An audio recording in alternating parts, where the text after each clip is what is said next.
To council meeting of October 24th. And at 6:00 p.m. I will call the October 24th regular council meeting to order. And to start the meeting, we need a motion to adopt the agenda as amended. And the amendment is a closed meeting item for a governance update. Ethan, anything else? It closed. Yeah.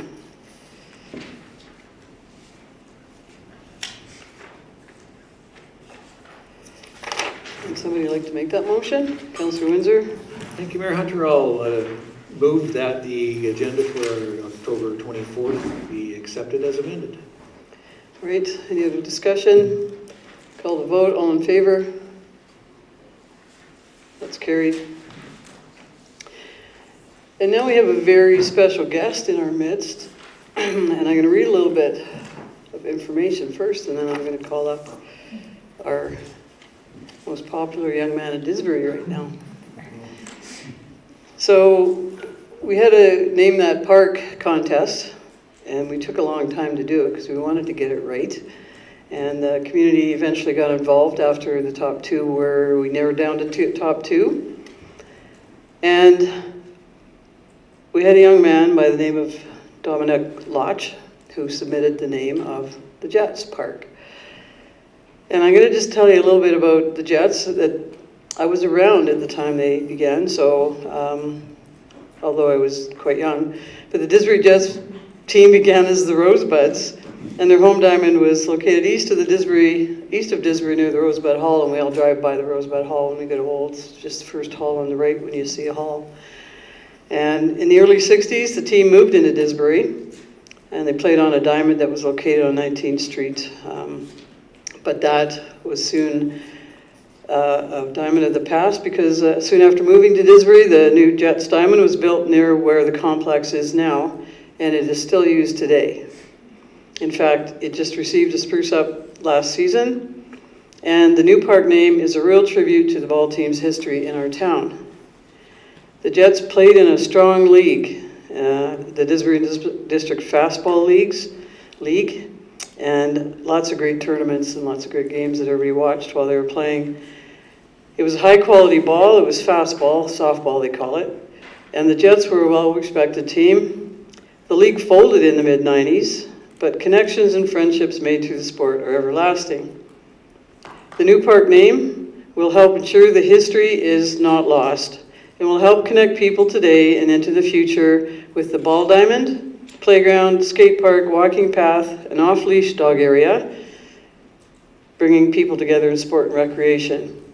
And if you look on our website, you'll also see a future build-out of the park that will include pickleball courts and basketball and a green space and a bonfire pit. So it's not done yet, but it also encompasses all that the complex has to offer, including the Didsbury Aqua Jets swim team.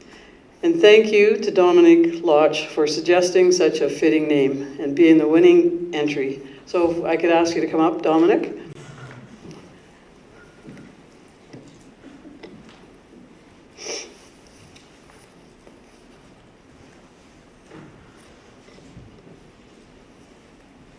What grade are you in?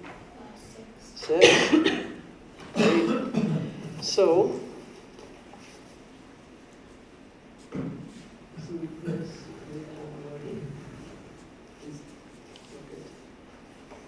this is probably the thing you're least interested in, because there's a goodie back there too. But let's stand over here so you don't get it.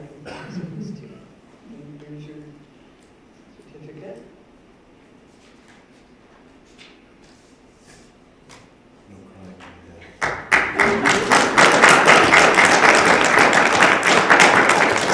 So I haven't heard the whole story, more than the whole story that I just read, and there's pictures, and hold that forever in your favorite hope chest. And this is your goodie bag, swag bag of Didsbury items that we hope you'll enjoy. And thanks again so much for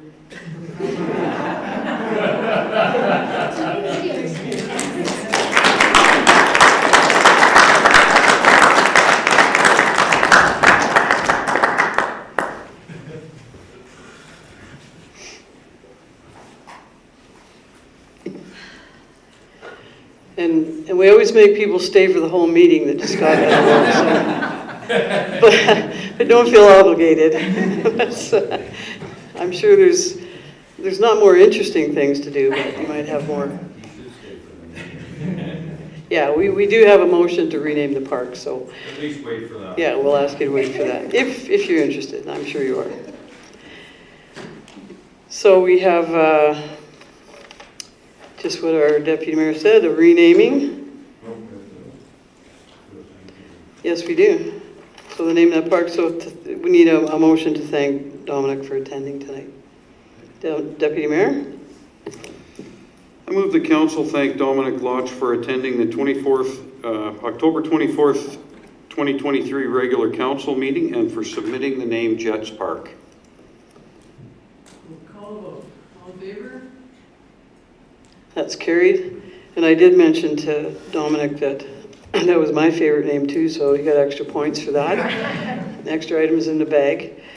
And just a little bit about this too. We've called it the Outline Plan forever, and I think we're finally here many years later with an official name that we can all, that I've called it anyway, the Jets Park, but that everybody can now know where they're meeting when they meet at the Jets Park.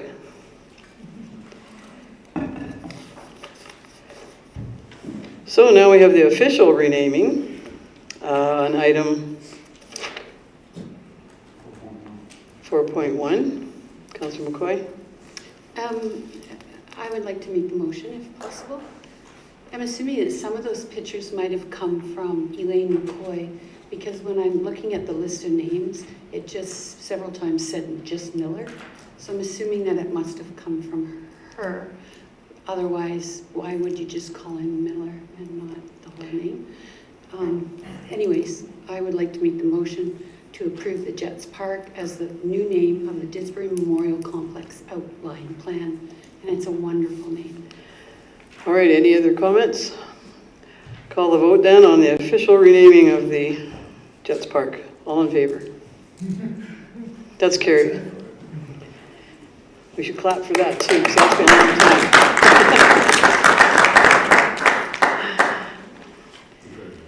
All right, now comes the really exciting stuff, Dominic. So here's your chance to exit if you need to. Thank you so much. Thank you again.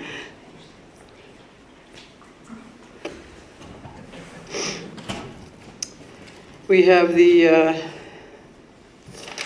let's get my notes here.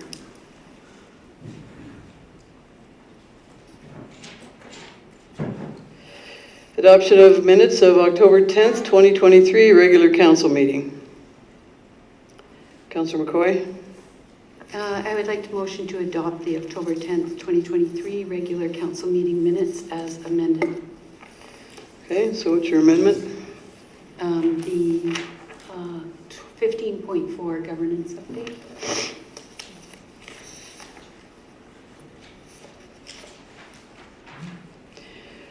What's the motion number? Which motion? This motion? Well, 15.4 is the motion that we're amending. no, we're on the October 10th, 2023 regular council meeting minutes. And it goes to item 14. Oh, I see. Okay. Oh, as presented, sorry. Any comments or other questions? Call the vote, all in favor? That's carried. We have the minutes of the October 16th, 2023 special council meeting. Councillor Williams? Thank you, Mayor. I move to adopt the October 16th, 2023 special council meeting minutes as presented. Any comments on those minutes? We'll call the vote, all in favor? That's carried.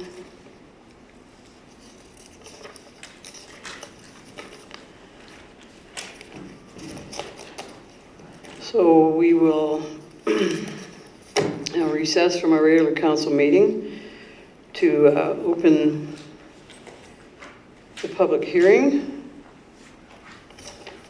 at 6:10 p.m. And the public hearing is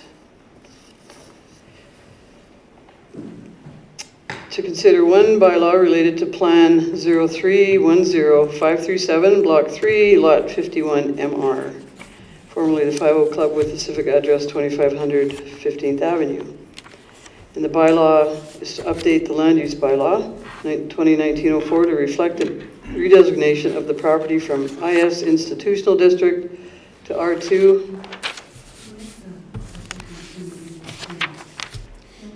No, they didn't.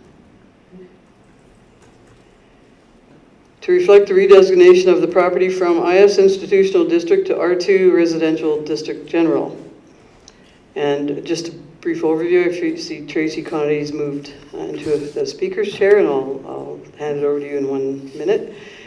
And the overview is the chair of the public hearing has the right to limit the time taken by a person to 5 minutes, after which council may wish to ask questions of the person.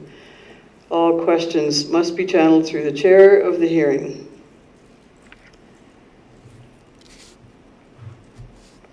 Go ahead, Tracy. Thank you. If we could just move to page 14 of the agenda, I have prepared a short presentation. So as you've indicated, we are considering the redesignation of this property. It's currently zoned institutional district, and we were considering that it be rezoned to residential district. Next slide, please. These are just a couple of Google images. I'm sure everybody's quite familiar with the property. So it's the site of the former 50 Club, and that's the building that's in place on the property and is part of the entire package. Next slide, please. So what we're looking at here is the schedule from the bylaw, and we can see surrounded completely by residential 1 district parcels and some residential 2 district parcels. So the redesignation to a residential district in this area is in compliance and in harmony with what is being developed in and surrounding the property and would have no negative impacts on the neighborhood. Next slide, please. So in the municipal development plan, it just talks about that residential development shall occur as generally indicated on map B within the MDP, and map B does indicate that this area in fact is for residential lands.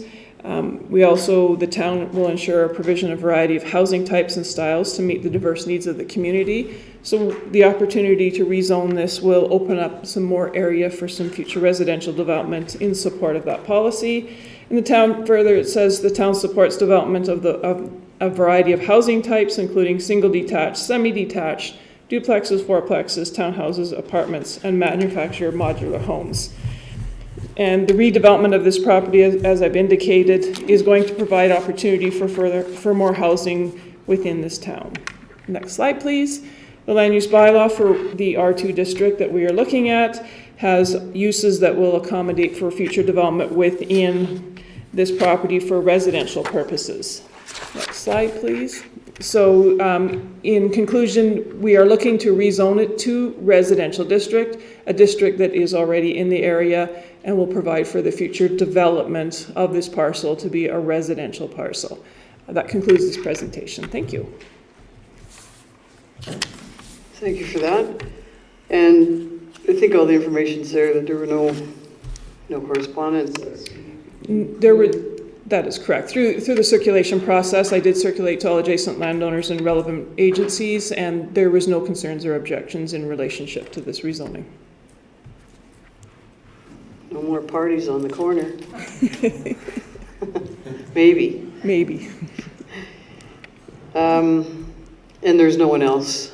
This is, town property, so we're not asking for anybody else. Is there any questions at all from council for this?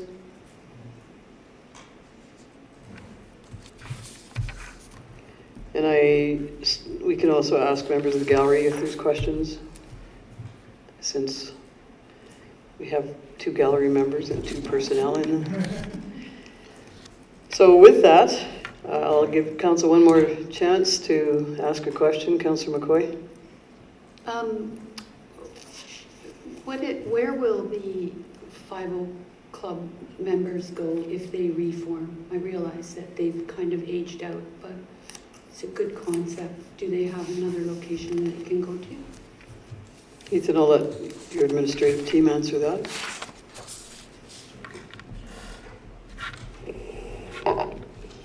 So the property that's in question is what we've referred to as the West 50 facility, the one up on 15th Avenue. They also currently have use of the lawn bowling center, so when they gave notice to the town that they were not interested in continuing at the west location, they were moving all of their operations to the east one, or to the former lawn bowling building. So they still have a facility to operate their programs and events and activities. It's just in a different location now. Thank you. You bet. Anything else? Okay, so hearing no voices and seeing no hands, I will close this first public hearing of 2 that we have tonight at 6:16 p.m.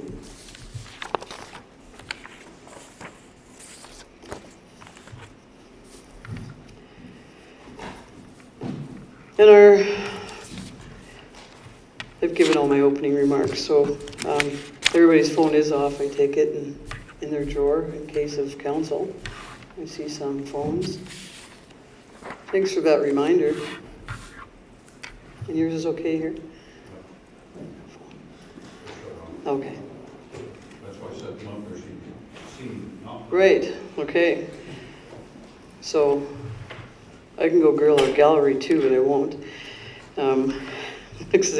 So I hereby call this this second public hearing to order at 6:17 p.m. And the purpose of this meeting is the public hearing to consider the following: removal of municipal reserve designation. Administration is seeking approval from council to remove the municipal reserve designation for Plan 0310537, Block 3, Lot 51 MR, formerly the Didsbury 50 Club. And I think you have the image again to show up there.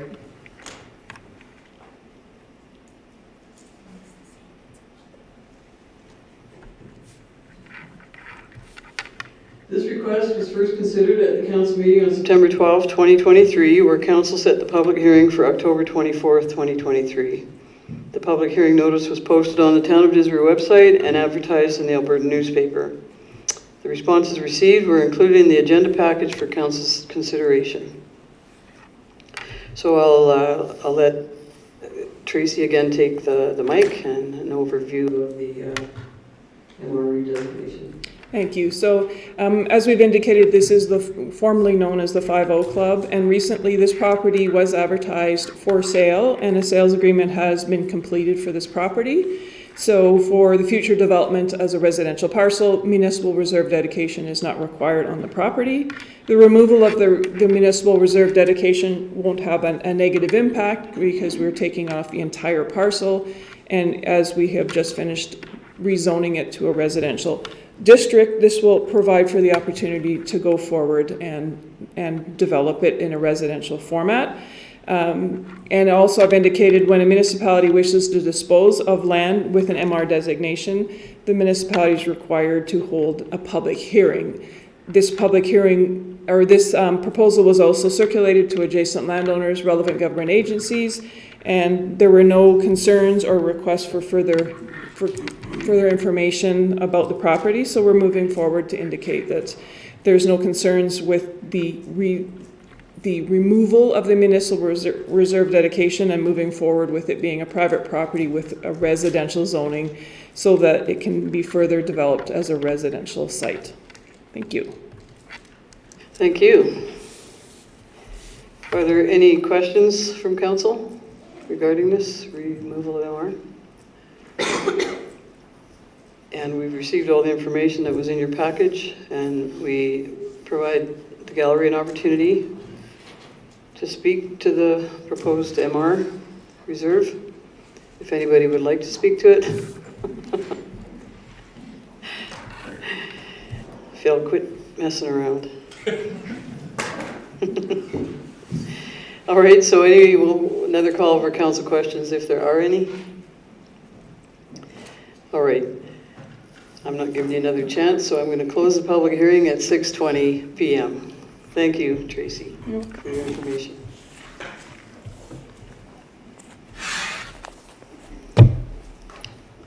So it makes sense that next we would deal with business arising from the public hearings.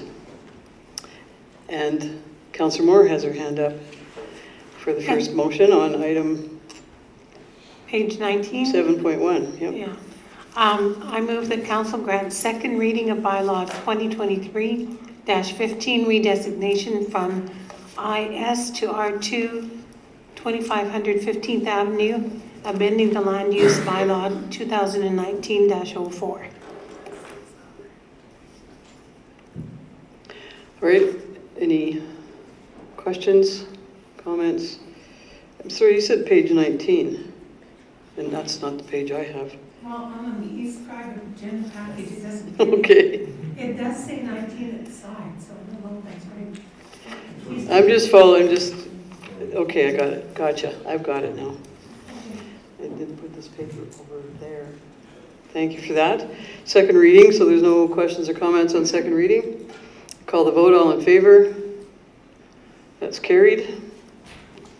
And that council grant third and final reading of bylaw 2023-15 redesignation from IS to R2, 2500 15th Avenue, amending the land use bylaw 2019-04. Thank you for that. Any other comments? Call the vote, all in favor? That's carried. Thank you for that. And we have item 7.2, removal of municipal reserve. Plan. Deputy Mayor? I move the council approve the removal of municipal reserve MR designation with plan 0310537, block 3, lot 51 MR. All right, any questions or comments? So call the vote then, all in favor? Opposed? Councilor McCoy, you're in favor?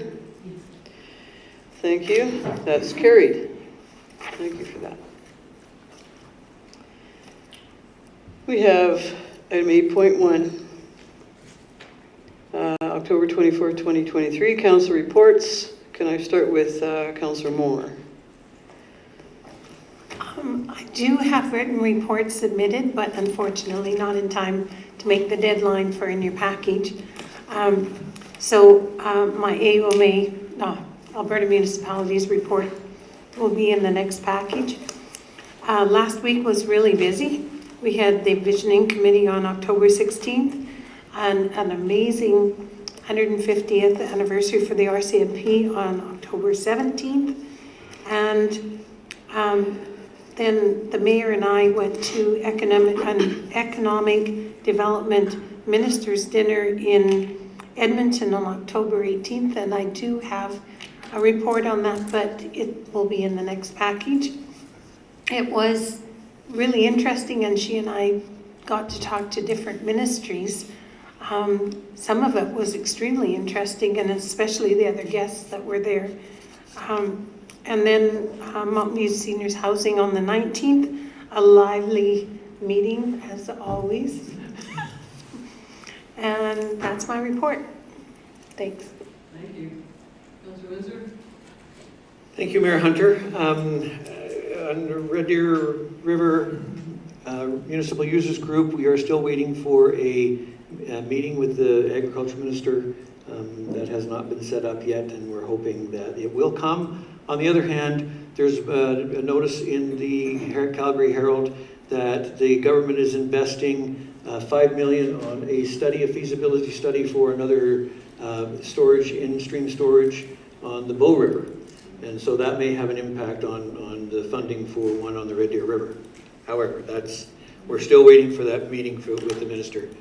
Parkland Regional Library, Teresa Rilling, who was the board chair, was not reappointed to the Parkland board, and so she is no longer the board chair for Parkland Regional Library. In the interim, until the organizational meeting in November, we are going to have Vice Chair Barb Gilliant that will be taking over the chairmanship for that period of time. Thank you. Thank you. Councillor Williams. Thank you. I had my AB News report finished, but I was not able to submit it in time for this meeting. Then we had a Didsbury Museum meeting last week. The budget was presented and finalized. Again, I was unable to submit it for tonight, but that will come in the next external package. Other news regarding that, the Historical Society is having their AGM on November 15th. And we also will be having the Remembrance Day ceremony on November 11th, the bells ceremony just outside the museum at 4 o'clock. So I hope everybody will be able to make it to that. Thank you for that. Deputy Mayor. I've had a pretty quiet couple of weeks. I did report at the beginning of the first meeting of this month on my committee meeting, so I've had none since. But I was able to attend the same function, the celebration of 150 years with the RCMP. It was a wonderful event, and we owe those men and women a debt of gratitude and thank them for all that they do. Thank you. Councillor Baswick. Thank you, Mayor Hunter. I had 2 meetings with the Mountain View Water Commission, the last one being the budget, which was passed unanimously, and most folks aren't really interested in the ideas or the things like replacing pumps and various electronic changes and that type of thing. I think most of the people are most concerned about getting good, clean, potable water, which the Water Commission provides. The only thing change that might be of interest to folks is that April of 2024, the rate per cube will go up 8 cents. So that puts it at, it was 197, it's going to 205. So that's basically my report. Thank you. Thank you for that. I attended a Cape Board meeting on October 19th. Unfortunately, we didn't have quorum, which means I can't share the minutes of the September 21st meeting until we get them approved. But we're having a board planning session on November 1st. The Cape Fall General Meeting is November 16th, and Councillor Williams will hope that you can make it with as our alternate. Just because I know you've missed the information in the past because it wasn't emailed to you. So I'm just alerting you. So member engagement is really huge with our new executive director, and she's having coffee with Cape with so many groups, businesses and memberships alike, and potential members. So I'm pleased to say that the board is really leaning towards more member participation, and I thank the fellow elected officials on there that are pushing for that. They're talking about business and barbecue meetings. They're working, the REITs as a group are working on a funding agreement with the provincial government, and that's really hopeful. So it was an excellent meeting, and although we didn't have quorum, we did discuss a lot of items that were really interesting and on the burner, and we meet again after the fall general meeting is what will happen. So, we're meeting on Wednesday actually for the board development, but that's Cape. I also went to that ministry dinner, and I'd like just to point out it is a ministry dinner, it's not a minister dinner, so there's a difference in some of our language in our agenda, just could confuse people that we saw the ministers, which we didn't. We saw one. So welcomed everybody. We had 6 ministries sit at our table. It was a really interesting concept of every course was served with a new ministry at the table, and lots of good discussion. I want to mention our MAP meeting. Our MAP group met on Municipal Area Partnership of Mayors met on October 18th. Key messages were the eco-growth presentation and other technology available to reduce waste company, and you can go view their production if you set up meetings. But Eco Growth was directed to go and talk to Mountain View Waste Commission about such things, which is what the Mountain View Waste Commission does. And some members are moving forward with their own housing needs assessments, and so we encourage Mountain View Seniors Housing to move forward with their housing needs assessment as well. And we have a new chairperson for 2024, which is Mountain View County, and Carstairs will be the vice chair. And I'll put the key messages on the agenda for next meeting as well, so that you can read them all. And I just want to mention, I couldn't remember, it's been so long, because I did miss the last meeting. I went to Prince Edward Island all within less than 24 hours and returned. And it was a wonderful event to accept 2 Economic Development of Canada Economic Development Association of Canada awards, which will be coming in the mail, apparently. They didn't want us to break them in our luggage going home. But I did give a shout out, I believe, at one meeting to Prairie Whistle for being my chauffeur. And maybe that wasn't this meeting, because what happened was Prairie Whistle, Kim and John were in Charlottetown at the time. And so I flew in, I got to my hotel, they picked me up at 9 in the morning. We went downtown Charlottetown to partake in farm days in the city in downtown Charlottetown. Then they drove me to Summerside. They waited for me while they took a beautiful walk along the ocean. And then they came and picked me up, and they took me to the airport, and I came home. And that's, but in the meantime, while I was in Summerside, I accepted on behalf of the Mountain View Regional Film Office the video award for under 200,000 production, and the collaboration award for the Mountain View Regional Film Office. And I think we did have a press release on that, but it was quite a trip, let me tell you. And I'm glad I'd been to PI before, because I wouldn't have really appreciated only having my feet on the ground for 6 hours at the time. And the Alberta Municipalities Convention that I was at, that 5 of us were at, so we'll expect 5 reports. I see one in the package, and thank you for that. And I think the highlight really was that the Mountain View Regional Film Office put on a bang-up job of presenting our film office and our video, and we had a really good attendance at it. And there were other good sessions as well, of course, but I think that was a highlight for us. And I know our CAO was active in the sessions as well, and he's going to update us on that at one point, I'm sure. So that's my report for what's happened since September 12th, I guess. No. Yeah. Yes, September 27th. So thanks for that. Thanks everyone for their verbal reports, and anybody at Alberta Municipalities, we look forward to reading about your EOEP courses and your wonderful sessions you went to. Councillor McCoy? Can I just have a small correction to make? My apologies. Earlier this year, the mayor and council sanctioned me for behavior, or I can't exactly remember. And part of the sanction was from participating in any committees of council, as well as it included removing my opportunity to participate in any educational opportunities provided to the rest of council, included Alberta Munis. This $4,500 beside my name should be removed, as I was not given that opportunity. So it's just a minor correction. I think it was just a budgeted item, so I think that's why that's there.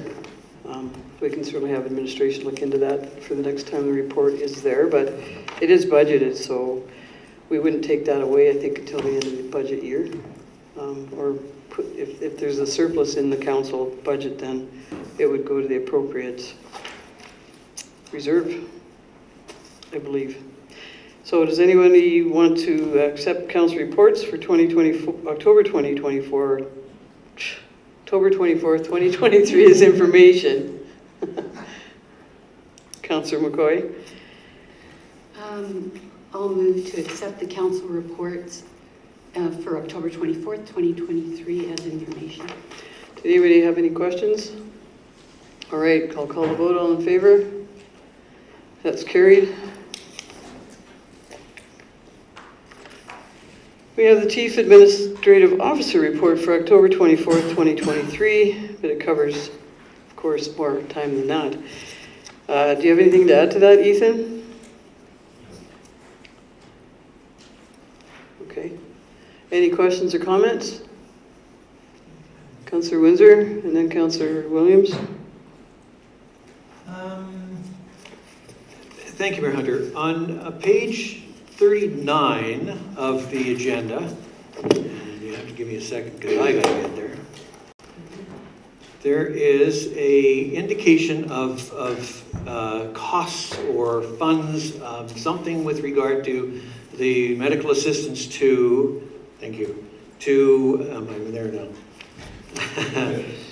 for calls, whether that be fire department or emergency ambulance or the co-responses. And in red, there's a $78.75 number, $7,875. And that's, I'm assuming, for third quarter. And I'm wondering if it is a cost identifier, the total cost, or if it's an amount that we receive. We've heard from other municipalities that they're not getting reimbursed for the co-response, and so I'm wondering if we are. Somebody can answer that? Yeah, I'll defer to Amanda. Okay. Thank you for the question. That page 39 is just signifying essentially it's just trying to demonstrate the cost of our fire department members going on those calls. We are not being reimbursed that money.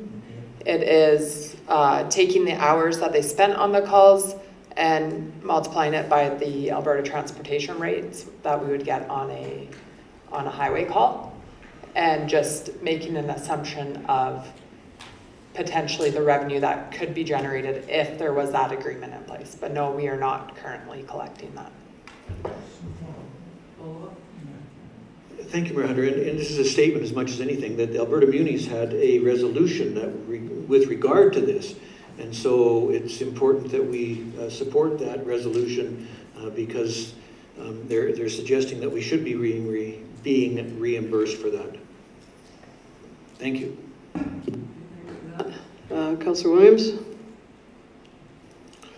Thank you, Mayor. I just wanted to comment on some of the projects that we got done in 2023, Didsbury train station, the new painting and the new ramp, and also the flooring replacement. I do have a question that follows up with both of those. I'm glad to see the project come in under what we budgeted.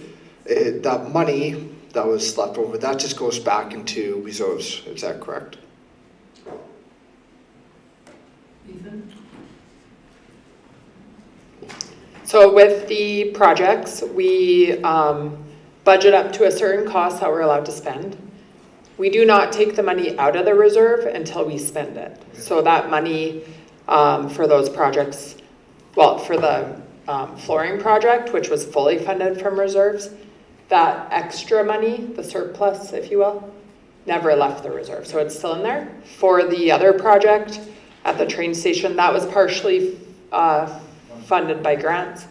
The grant portion was fully recognized, and then the little bit of surplus on the town-funded reserve portion, again, that never left the reserve. It would stay in the reserve for future use. See your question? Any other questions, Deputy Mayor?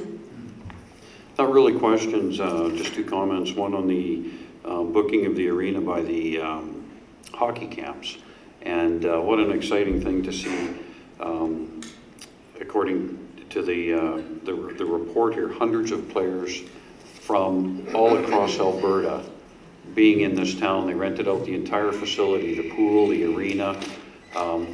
What a way to showcase our town. We don't often talk about what a facility like the arena or pool draws to our community. So I think it's nicely pointed out in here. So thank you for putting that in. And Then the Rosebud Valley Campground numbers, very excited to see the amount of money that they've earned year to date in revenues, and that should continue to go up because I think they have some winter camping rates now kicked in. So kudos to Melissa and Phil, I guess. Thank you. Other comments or questions? Councillor McCoy? Just a question. Have we heard back from Communities in Bloom yet, or no? I think the report says that they're going to, as soon as they get the report, they're going to come and present to council, is what that report says. I was just curious if they'd actually received it yet. And the second thing was, and I may have missed this, so I apologize if I have, but the Rosebud Valley Campground plan for trees, has that returned to us? Ethan? No, it won't return to you. So we are proceeding ahead with purchasing lilacs like we had discussed. Our hope had been that we were going to get them in next week, but things have changed a little bit. So likely you'll see them going in the spring. Well, changed about a foot.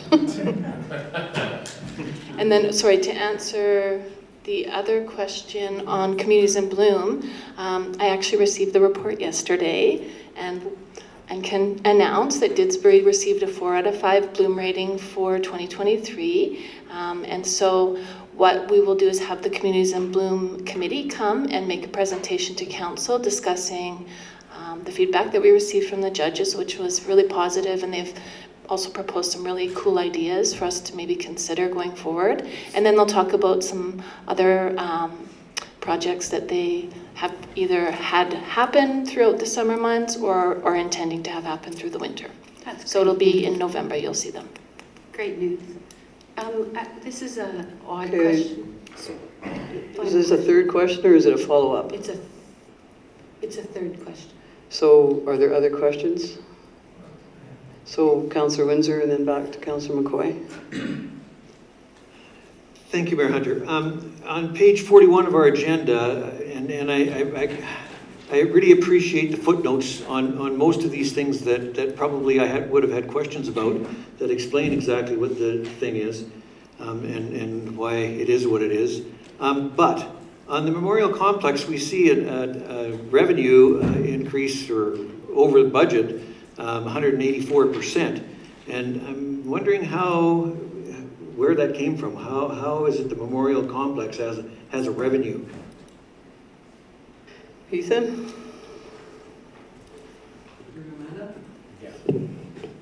So the revenue at the Memorial Complex, what we budget for, the 10,000, that's for the lease on the tower that's out back. But the additional money over that is for some revenue earned from filming this year, for renting out the parking lot and things like that. So the complex, it's not specific to the NPR or the Rainker, it's the parking lot. So and that of course would come back at year end in accordance with your policy that says we look at those unbudgeted revenues and allocate them. Thank you. Councillor McCoy? This may be an off-side question that needs to be asked afterwards, but I have some sprouts of trees in my yard of columnar aspens that have grown up, and I'm wondering if there could be a plan for the Memorial Complex and the campground to have people donate them for use for the town, because they're prolific and they've sprouted up and they're like 6 feet tall, and I'd be willing to donate them to the town. So I think we'll deal with that at another time. I don't know about public offerings or public donations, but maybe that's a session for the workshop about public donations for our parks. And anyone else? Okay, because I'm glad that you brought up I want to first say thanks for the the tracking of medical responses, because that was an Alberta Municipalities resolution that our fire departments are spending a lot of money, or their towns are spending a lot of time and money. We're paying that anyway. And Town of Crossfield has raised big concerns. Our mayors of South Central Alberta have raised concerns. So since this can be forwarded and discussed with our mayors of South Central Alberta, so I appreciate that is here and that it'll continue. Bringing up the film industry begs the question why we don't have a film revenue budget line for council to consider, and I think that's really important. It's a good promoter of our film industry, and it's very transparent about how much we are raising from our film industry. And I think council, I would encourage us to consider that we have a budget line for any film revenue, because it's supporting the fact that we have filming in here. People are always asking, so it's I'd like, I guess we could send it to a committee. I'd like to know, I really would like to know how much we are making on our film industry, and I think that's the only way to do that. And I want to stress too, it's not just about the money with our film industry, it's their presence and that the town is a film-friendly municipality. So I'd like council really to think about that. And I'd also like to make sure that we have an approved rate and fee schedule, because there's nowhere in our rate and fee schedule that we have filming identified. And we haven't approved any rates and fees on our schedule. So I think that's something that council should be asking to come back, is an approved rate or a proposed rate and fee schedule. And that would be during our budget discussions. I just think it's a really good opportunity for our town to identify how valuable this industry is, and then we know the answers then, and right now we don't really have a lot of answers, but I think we can work on that and head in that direction as a council. I'd like, I appreciate all your explanations for your revenue increases, and even our train station one, and it begs the question, I guess, of council where we're at with the train station. And are we talking about that at the workshop by chance? Because we have a lovely building there, and we know it's been on our list a long time. So, and those. That is a number of other things that you talked about. Okay, thank you. That's good. And everybody thinks alike, but I just want to throw that out there. And when it was actually on page 40 when. Amanda's very thorough explanations identify there's film revenue, but I think we just really need to address that going forward. So I hope council agrees with that. And other than that, I have no further comments or questions.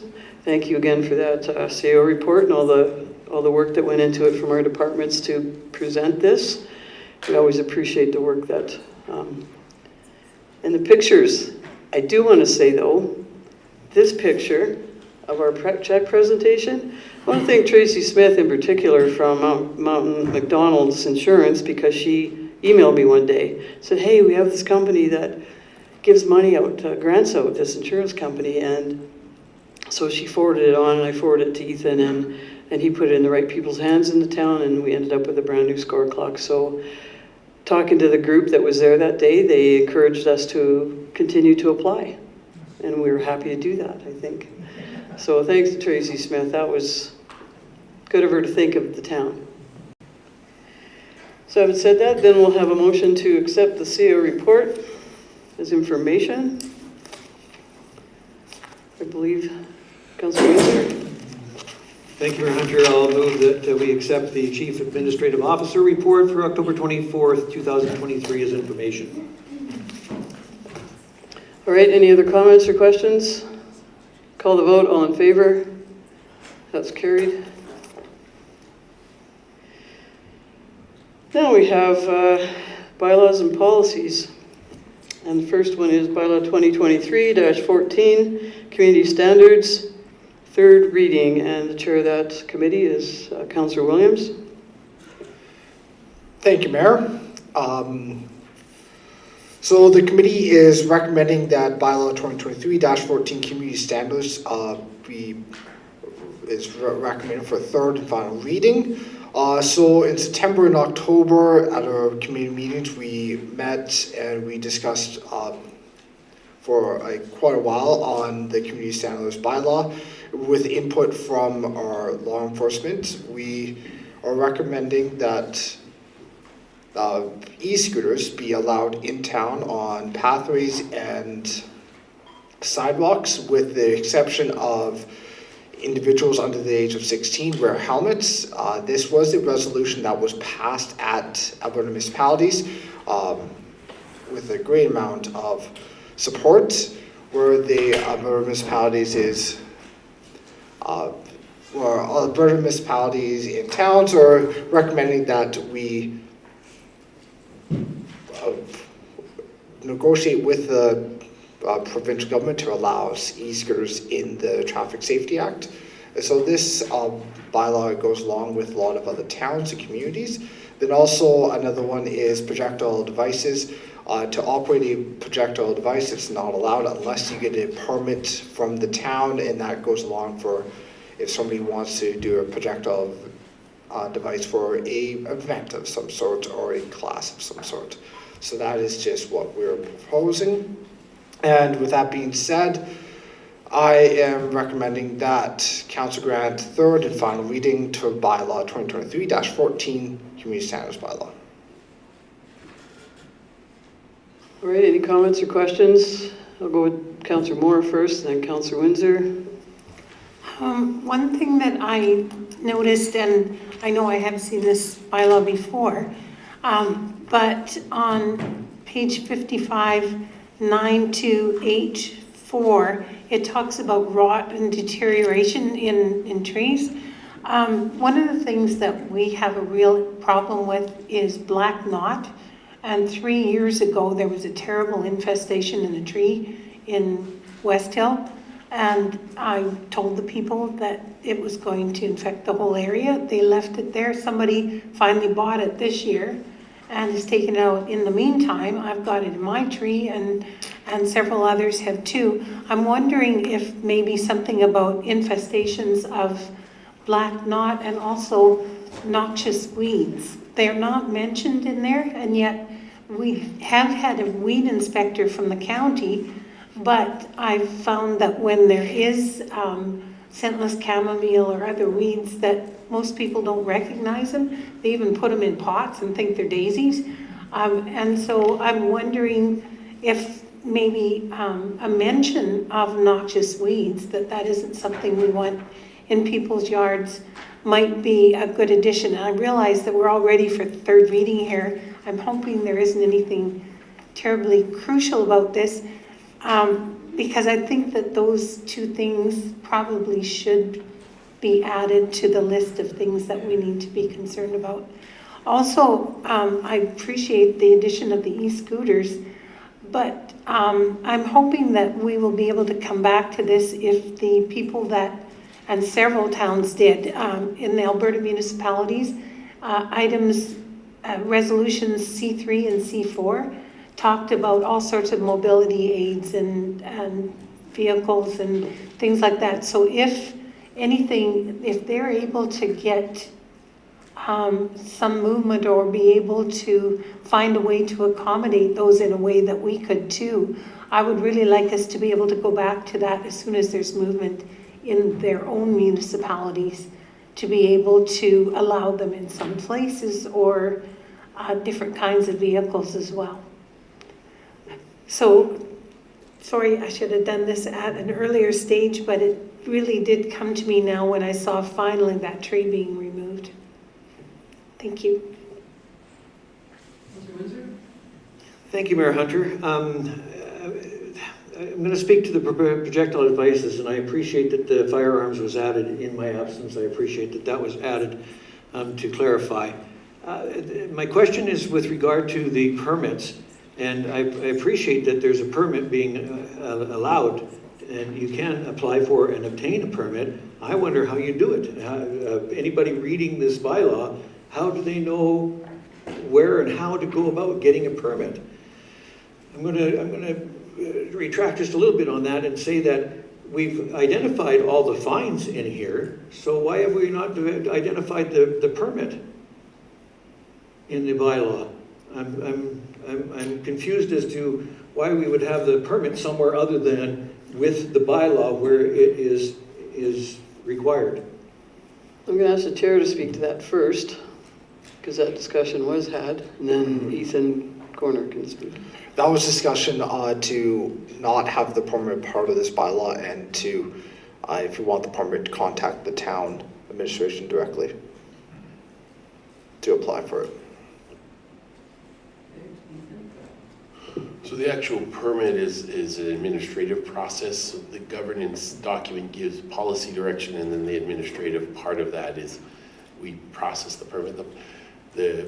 The reason why you don't want to put the permit in the bylaw, because then if you make changes to your administrative process of the permit, then it creates you having to get an amendment to the bylaw to change, say, the application form or the issuing of the permit. And so what we would recommend, especially for permits that are of interest to council from a governance point of view, and that's one thing the mayor and I have spoken about a bit, is that we look at doing, say, a governance application policy or something that can contain the specific applications and permits that are specifically related to council, where it's in a policy and not a bylaw. And then that doesn't handcuff your bylaw. But the general philosophy is that administrative processes you don't want to put inside your governance bylaw. So it would be our job to take the governance direction for a permit system, and then we create that permit system. Does that answer your question? Or are you? Going for follow-up, or? Yeah, if I may. Yeah. Thank you, Mayor Hunter. And so just for my clarification, the difference between the two is that the fines, or the identifying of the fines, is a governance, whereas the permit is administrative. Is that the difference I'm hearing? Right, just similar to you would set the fines, that's the governance component, but the actual, for instance, the ticket itself and the format of the ticket paper and the way that the pens that are used to issue the fines aren't in the bylaw, but the governance direction is how much to issue the fine, and then administration figures out the mechanism for actually issuing the fine.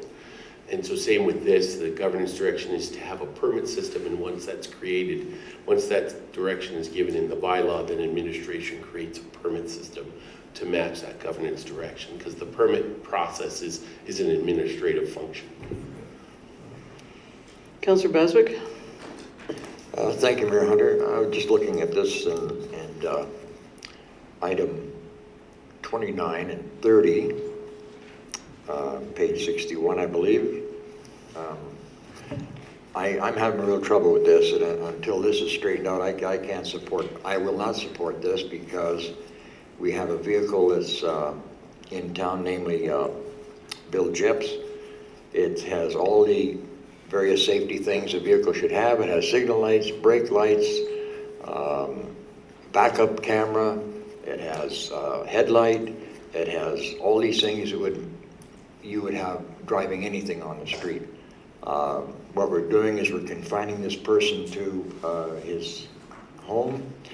He can't get around, it's his transportation. In that particular vehicle, I understand the little go-kart things that people drive around, but this vehicle, the only thing it lacks is a license plate. Beyond that, it's the same as a smart car, essentially. So until we can resolve this thing properly on behalf of Mr. Jeps, I won't be supporting this third reading. Sorry, thank you. Okay, I was the committee member that felt that our permit should be part of our bylaw as well, and one question I didn't ask is why couldn't we have sampled and a watermark across it? Because would a sample not be permitted in a bylaw? And I have another solution too, but at the same time, if we had a watermark of sample, that permit could be in there for someone glancing at our bylaw. Is that true? That would be, again, the advice is that you don't put your administrative documents in, because then you're tied to even if it's in sample, if you remove the word sample, because technically if it's in the bylaw, then it's very binding. And so that's why our recommendation would be specifically for those types of permits, it's understandable that council might want some involvement in specifically those permits that are council specific related, where it's coming to council for an approval, whereas most of our permits they're coming to administration.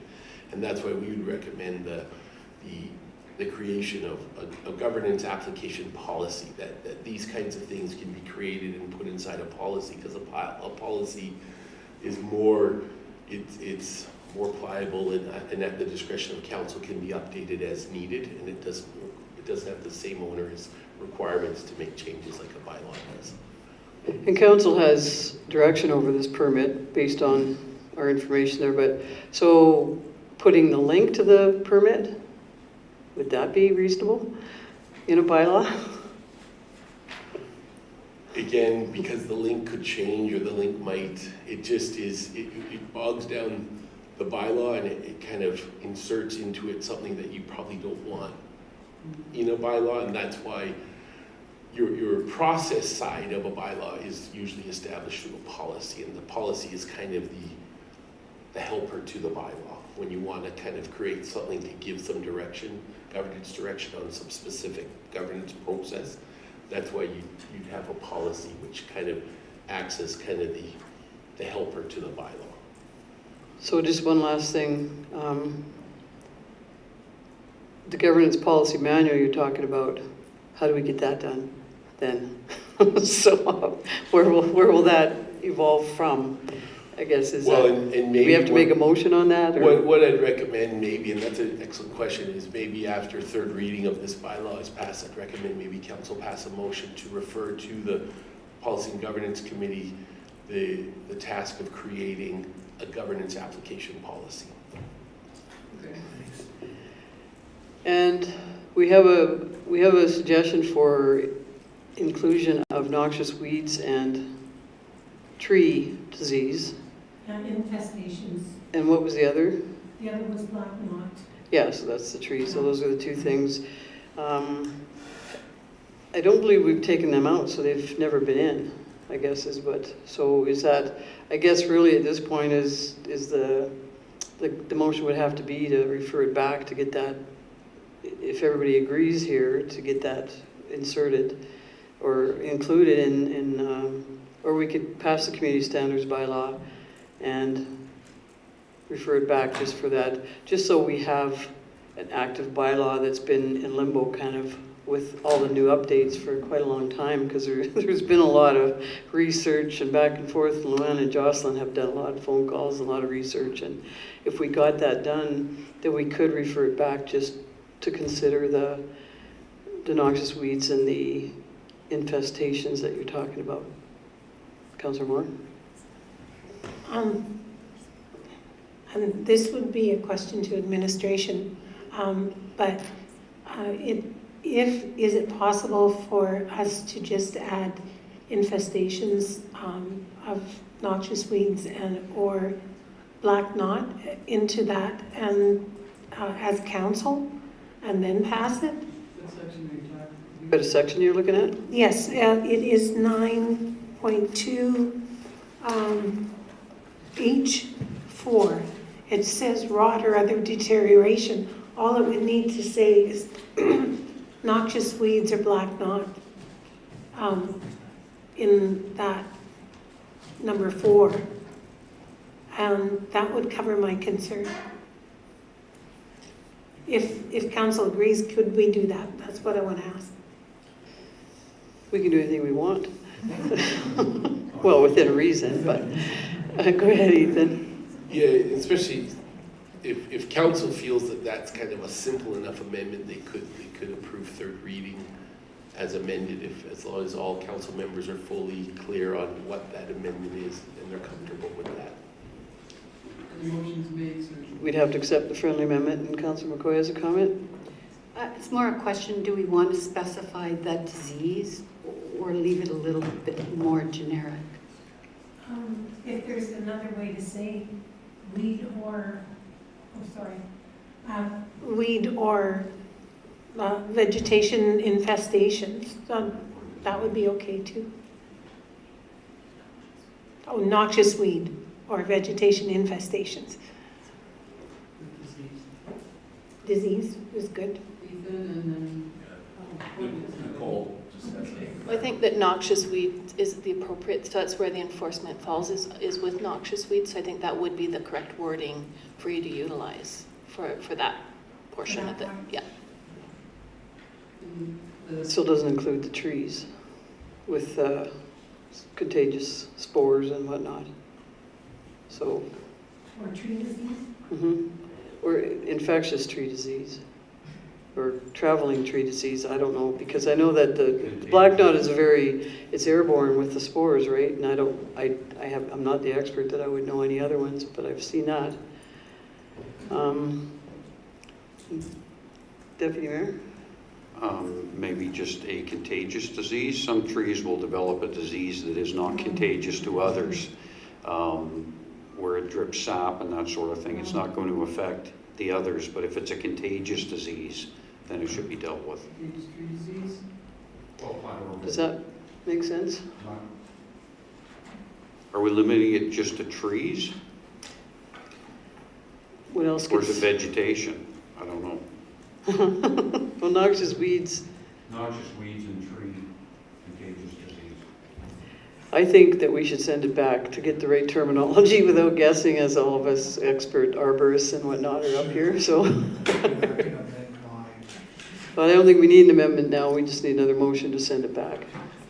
Why don't we pass the agreement and send back to the same policy? So that it's active. We've been working on the community standards bylaw for a long time, and I think we can put to rest we've researched everything exhaustively, and that includes those small cars, it includes scooters, it includes e-scooters, it includes guns, firearms, so. And right now, we're not really worried about getting an amendment right away because it's winter, so there'll be none of that. So we could, Councillor Moore? And just one more question, and I'm sure I should know this, but on 28 mobility aids, I don't know what those mobility aids are. If they are a golf cart, it's a person with a physical disability and they're in a normal seated position, so they're considered a pedestrian. Would that mean that they could be operated on sidewalks or pathways? I don't know if that's so, but I'm just asking if it is. Ethan? Sorry, what page was that, Councillor Moore? That's number 28, page 61. Sorry, could you just clarify that again? Number 28, mobility aids. I'm wondering if that means golf carts. If it could mean golf carts because the person, that person does have a disability and they're in a seated position. Golf carts fall under miniature vehicles under 29. So what is a mobility aid that you're seated in then? Under the Do you want to traffic answer safety, that, Councillor Williams? under the Traffic Safety Act, the mobility aid is like a little scooter, but that does, to my knowledge, that does not include the ones that have the cover over them. Yeah, the canopy over them. So they have to be open. And they're specifically defined in the Traffic Safety Act. Those are very specific instruments that are approved for use as defined in the Traffic Safety Act. And the Alberta Municipalities Resolution also picked up on they're defined there too from the Traffic Act. Councillor Baswick? Thank you, Mayor Hunter. If we look at number 27 in this preamble, it says that a form or permit could be approved, issued by town council. So my suggestion is that we give approval to this individual with a vehicle that has all these safety things on it. At least he only goes to the store once a week and comes to the drop-in center here it's just unconscionable to prevent this senior person from having mobility. So when it says here that you can issue a permit, I would advise us to please do that, so this man can have the rest of his life, whatever's left at 97 years old, has some pleasure without the stress of being ticketed or subjected to seizure of his vehicle as he was told by the peace officer. It's just unacceptable.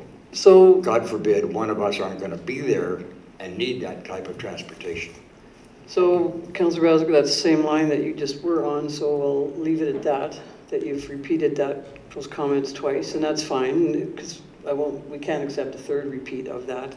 But at the same time, it says he applies for the permit, so this is for the community, this bylaw, not for one person. And if one person wants to come in and apply for a permit, that's what that clause indicates. So we are looking at this as a community as a whole, and individuals can apply for things as outlined in our bylaw. And we're not stopping that, but they would have to come in and fill out that permit. So right now we're sitting with a bylaw that has a motion to accept third reading, and then we have a motion coming after that to send the governance policy manual to the PGC. Recorded vote, please. Yep. Okay, so your motion stands without amendments, and are you satisfied with that resolution to send it back? And over the winter, we don't need noxious weed, to send it back to PGC for that, to include those vegetative items you were talking about, because we don't have the language for it. I was assuming it would go back to the committee to just add those things, which would mean that we're not passing it. No, we haven't amended the motion. I just explained, and it said council vote, we just explained that we have been at this community standards bylaw, Ethan and Councillor Moore, for 8 months, 9 months, you guess. And we've exhaustively researched it, and now there's a new item on the table, so I think we have the winter just to do a little tweak if there's one to be done, and that's what I was suggesting, that we get the bylaw passed, if everybody's in favor of doing that. And if they're not, you can vote against approving the community standards bylaw as it is. So unless we have an amendment, I think this is your last opportunity to amend anything, because we have the motion on the table. And the only other option was to withdraw it and make the motion to send it back to community standards or PGC.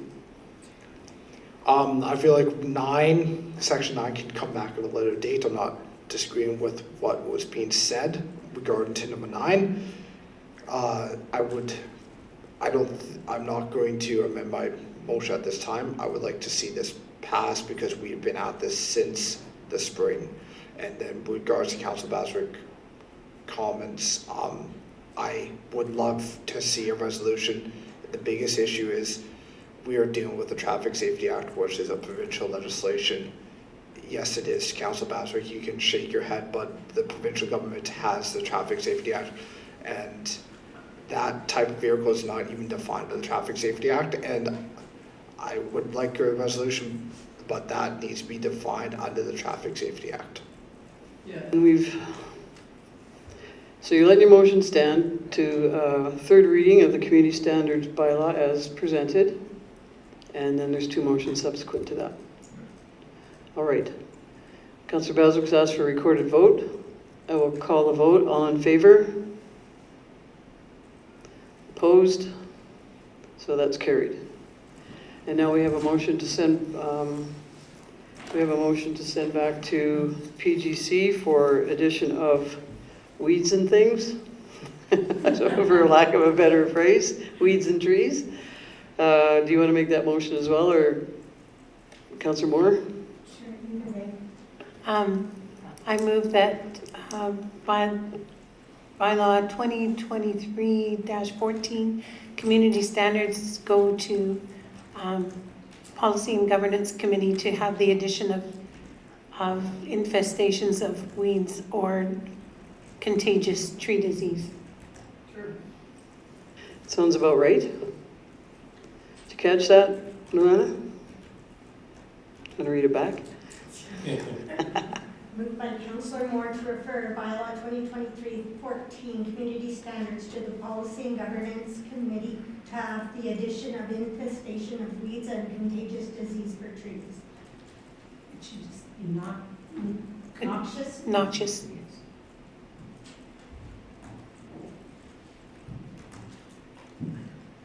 All right. I will call the vote. All in favor? Opposed? No, that's carried. You were in favor? Okay, that's carried. Now we need a motion to send to the PGC. Yeah, to research and create a governance application policy and bring back to council with recommendations. Councillor Williams? Windsor? I would be happy, thank you, Mayor Hunter, I'd be happy to make that motion, just as you and CAO Gordner Okay. worded it. You want me to say that again? Sure. Moved by Councillor Windsor to refer to the Policy and Governance Committee the research and creation of a governance policy manual. Policy. Oh, just a policy? And bring back To council, bring back recommendations to council. Governance application policy. That's what I said. That's what I heard.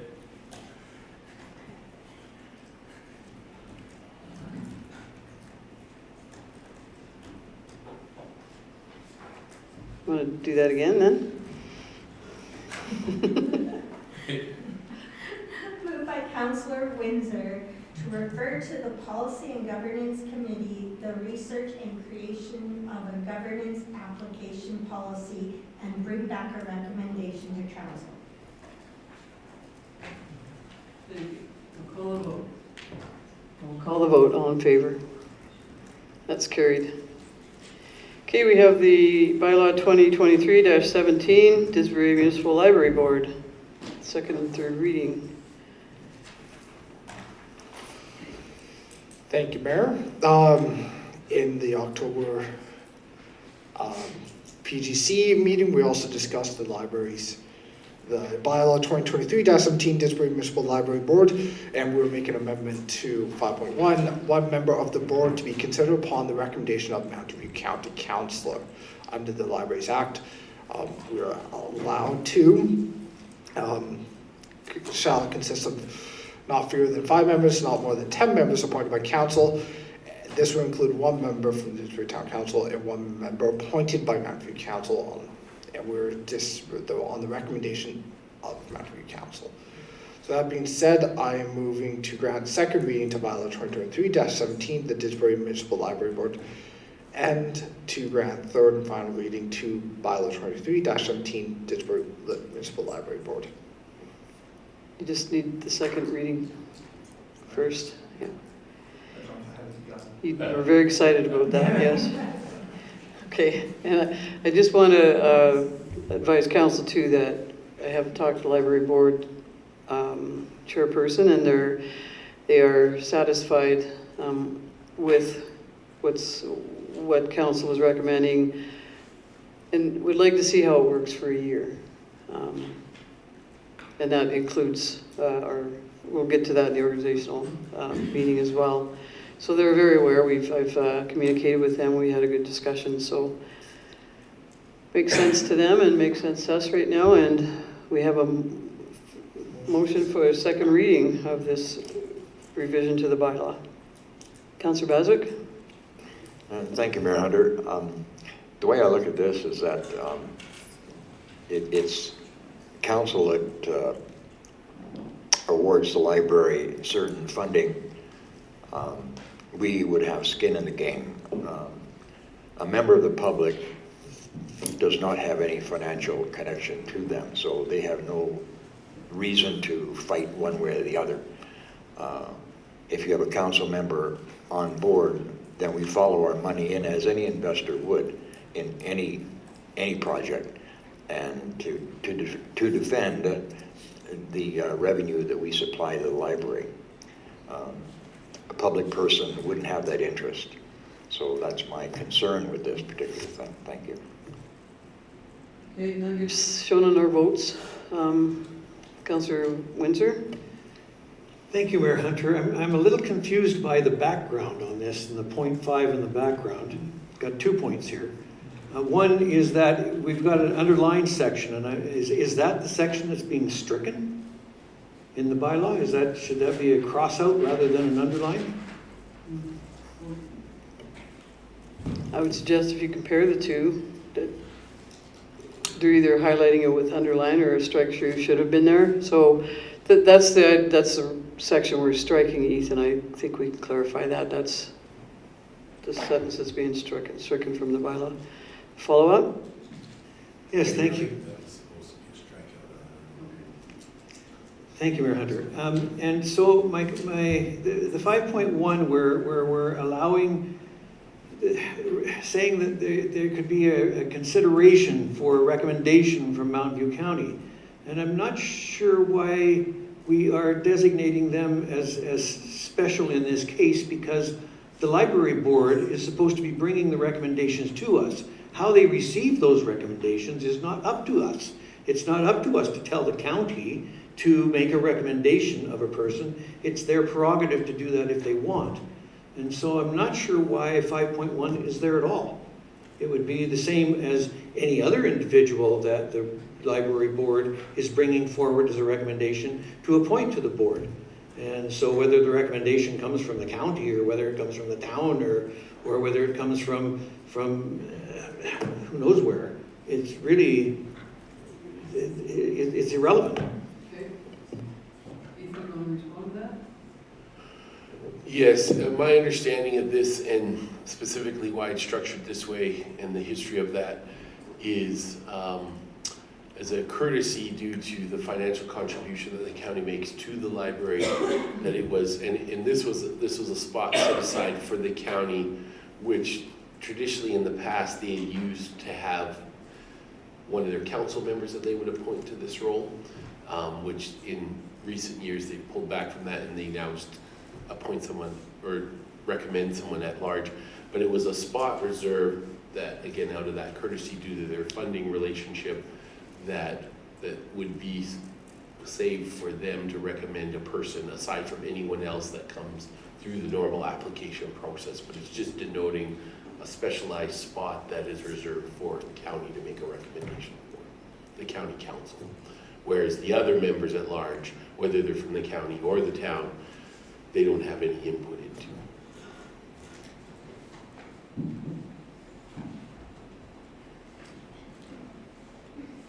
I'm just going to have one ask, if that's okay, Ethan. In accordance with our shared service agreement with the library, it says we permit the county to nominate a person to appoint to the Didsbury Municipal Library Board. So the bylaw To reflect that, and thank you both for that. So based on those, and does that satisfy your question? Based on our ICF agreement and? Yeah.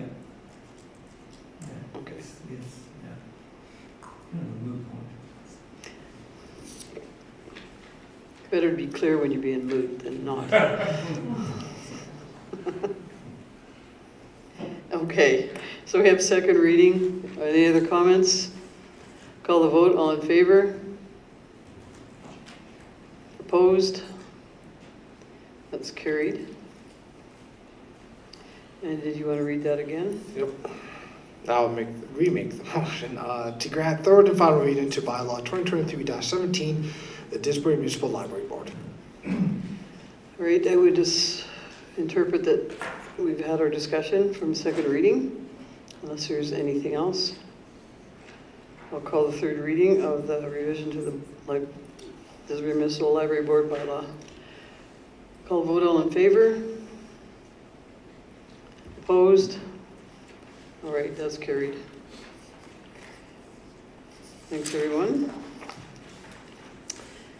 we have the Didsbury Arena score clock, and I would like the first motion to be read, but I also like a motion to send a thank you letter to Prairie Hills Insurance.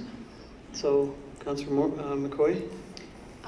To approve the Didsbury Arena score clock replacement project for $15,000 funded in full by donation from Peace Hills Insurance, and that the 2023 capital budget be amended accordingly. Do you want it to be 27? Yeah. Any questions or comments? Councillor Williams? I would like to say this is amazing. Is it new score clock for the arena? That is awesome. I can't wait to see it. I do have a question. What is it going to look like is my first question. And then I do have a follow-up, but I hope it looks like a score clock, but let's find out. Let's find actually, out. like I was hoping for a big like plasma screen TV that shows like in-game highlights. Ethan, does anybody know if it looks like a score clock or not? I know that answer. It does. It looks just like a score clock. It actually is of the same size as the one that we currently had. We needed to maintain the size based on where it needs to hang and the fact that we don't want to disturb the walls of the arena. So it will fit exactly where the current one was, but has some new added options, which will include shots on net, which has Nice. been begged for by many of our hockey and our lacrosse clubs for years. But it also allows us to input, instead of just home and guest, we can put in Colts versus whomever they're playing. We can actually put the team names right in. So, Awesome. yeah. So and it's LED. It would be navy, so it's very similar to what you see, but it's like a souped-up version. More functional. Yeah, and it will work consistently. Yes. You have a follow-up, you said, or a different question? I have a different question. Okay, so do you have your hand? Somebody over here have their hand up? Okay, then go ahead. My question is regarding the old shot clock. What is going to happen to that? Is there a way that we could sell that, or like what happens to old shot clocks?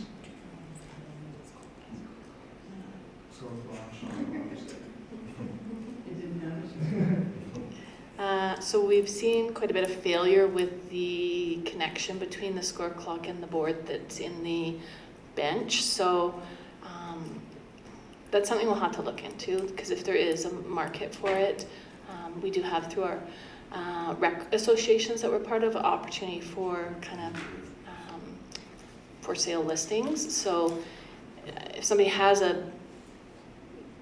the input system that works and they just need a score clock, then it may work, but we'll see how we can repurpose it.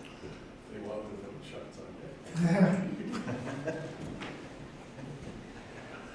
Okay, we have Motion then to amend the capital budget. I'll call the vote. All in favor? That's carried.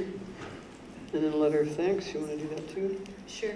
And that we send a letter of thanks on behalf of council to, I'm going to say to Peace, is it called? Peace Hills Insurance. Peace Hills Insurance and McDonald's Insurance. Maybe specifically to Tracy for the suggestion.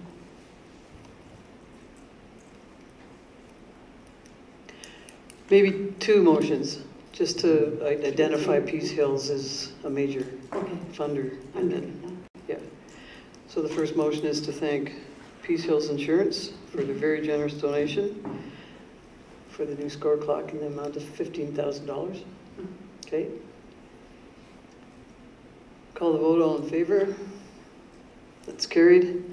And then And then a second letter be sent to McDonald's and Tracy Smith, thanking them for thinking of us. yeah, good.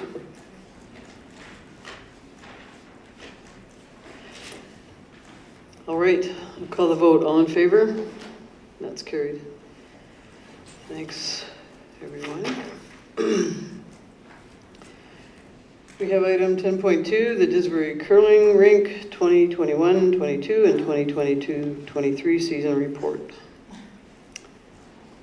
And we have the report here that everyone's read. So any highlights or anything else to share, Nicole?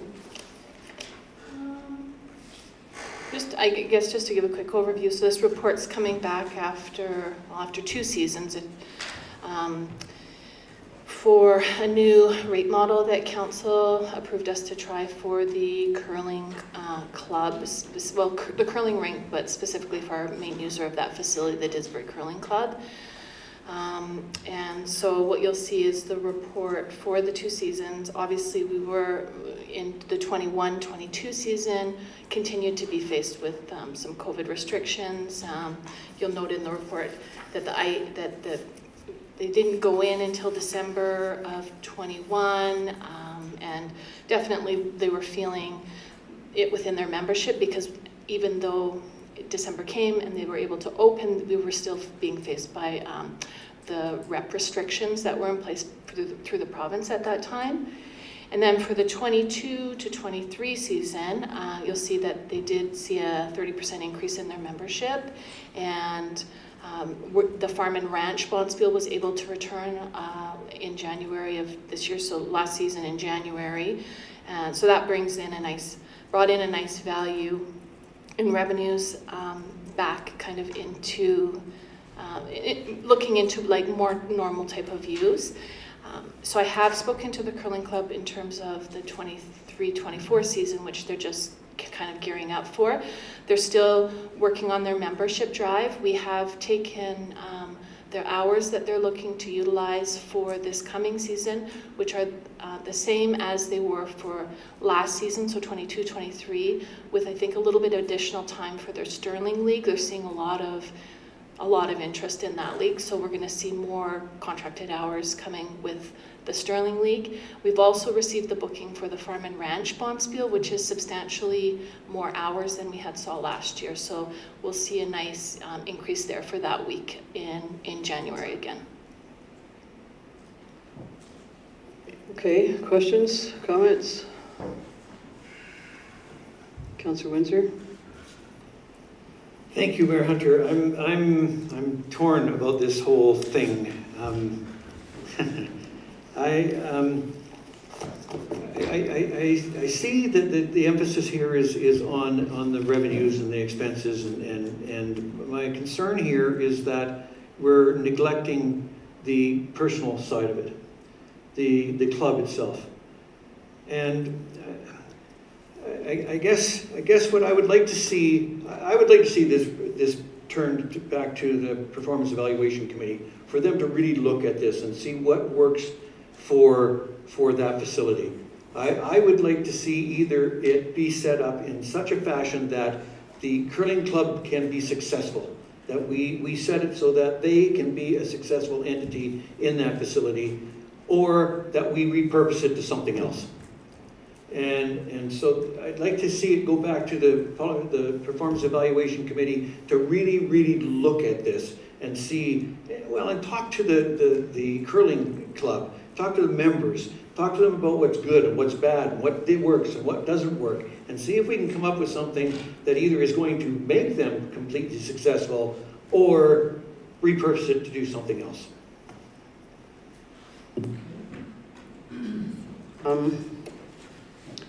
Are there other comments? I agree. My thinking is it needs to go somewhere, and I'm not sure if it's SPC or PEC, but I know that I think the curling club has always been the anchor tenant, and we got 2 years to try this out, and I don't know that.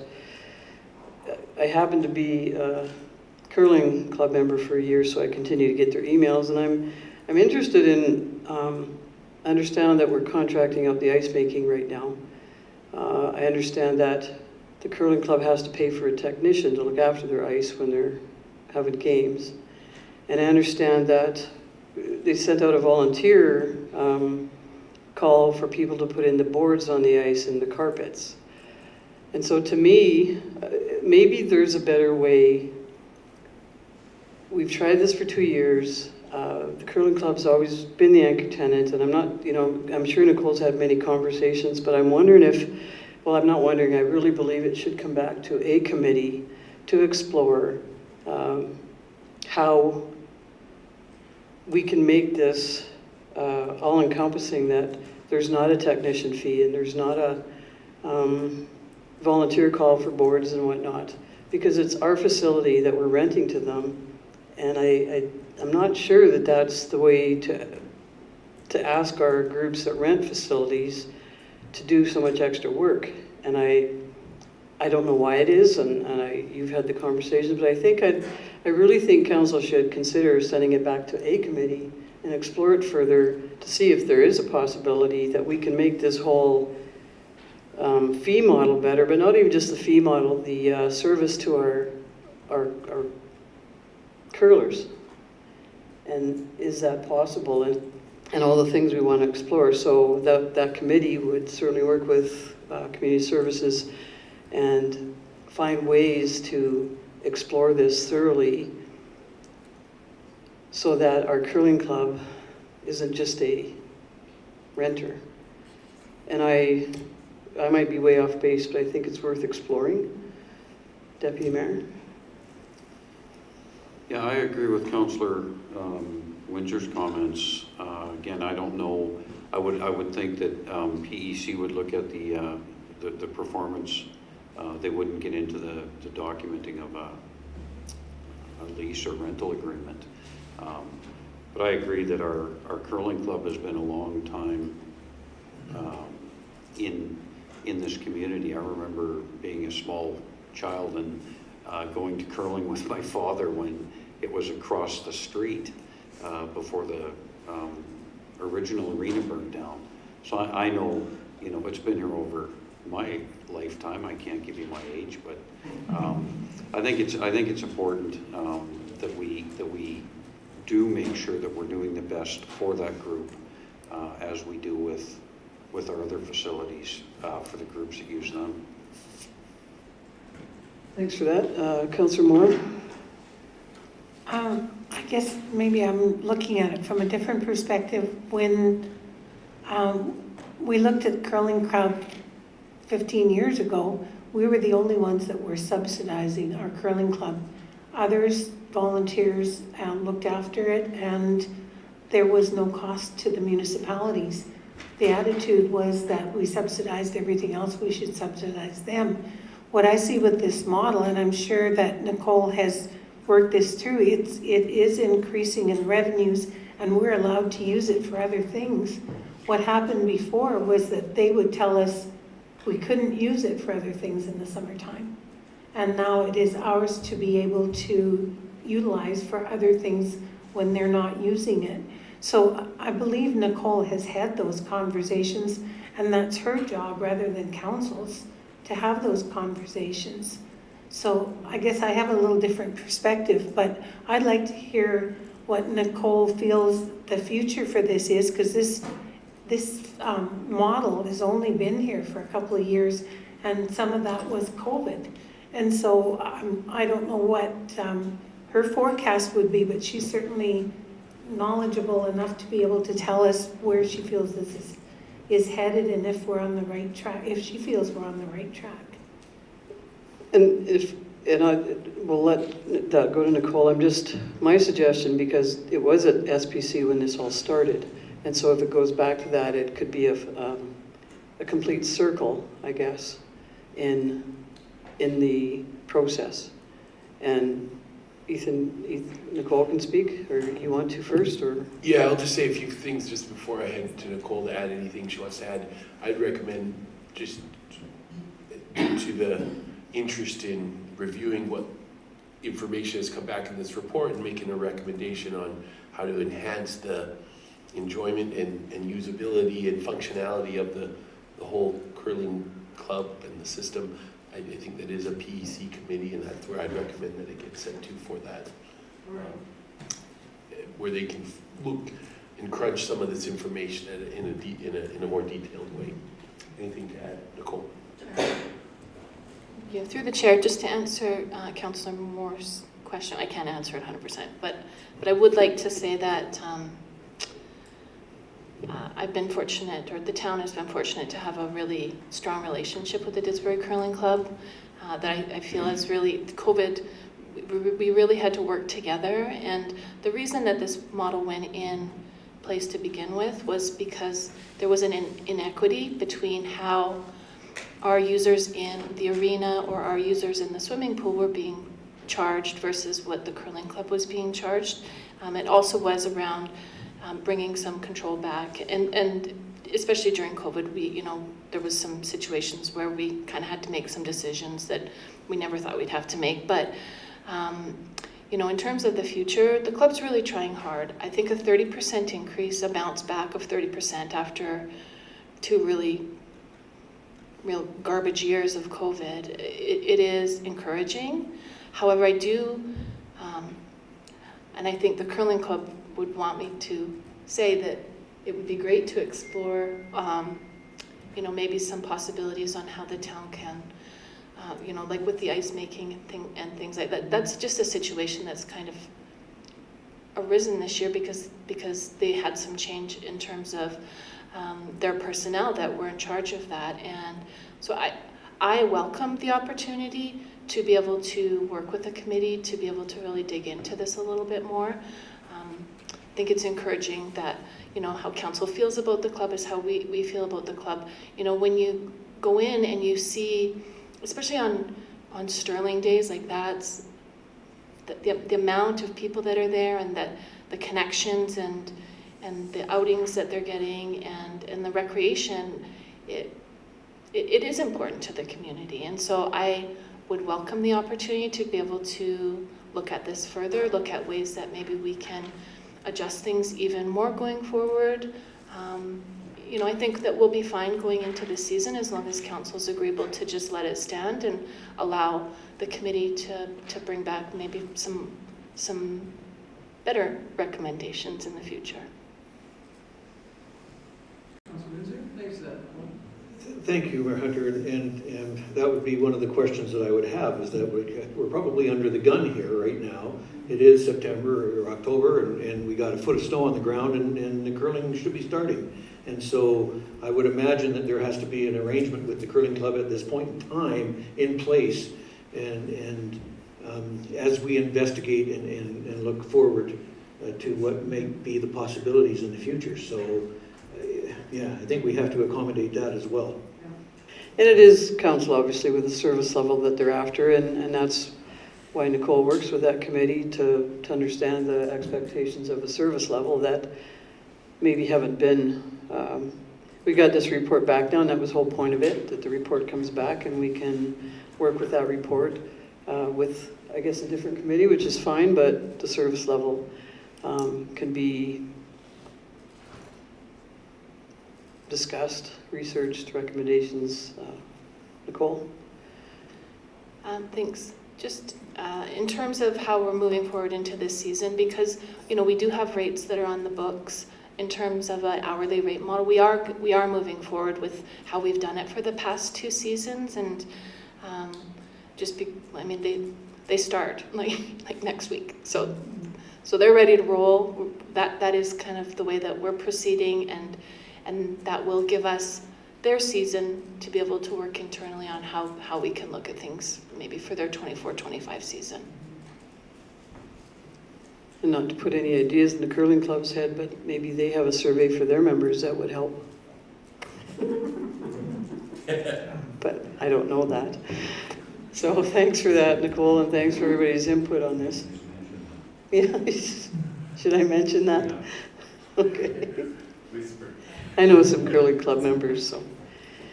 But thanks, and it's nice to see the curling club executive here, a few of them, and sitting at the back. So now that you're here, you have to stay, and Phil, he would be lonely otherwise out there. So we have yes. So we don't have, so we had the overview and the discussion, and now we need a motion. It's on page what? Where is it? Page 69. I moved my, oh, there it is. Okay, so do you want to make that motion? I can do that, Mayor Hunter, thank you. I will move to maintain the use agreement model of bookings for the Didsbury curling rink for the 2023-24 season.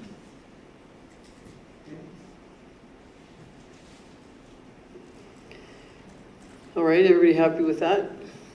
We'll call the vote then, all in favor? That's carried. And then a second motion? Oh, thank you, Mayor Hunter. I'll move that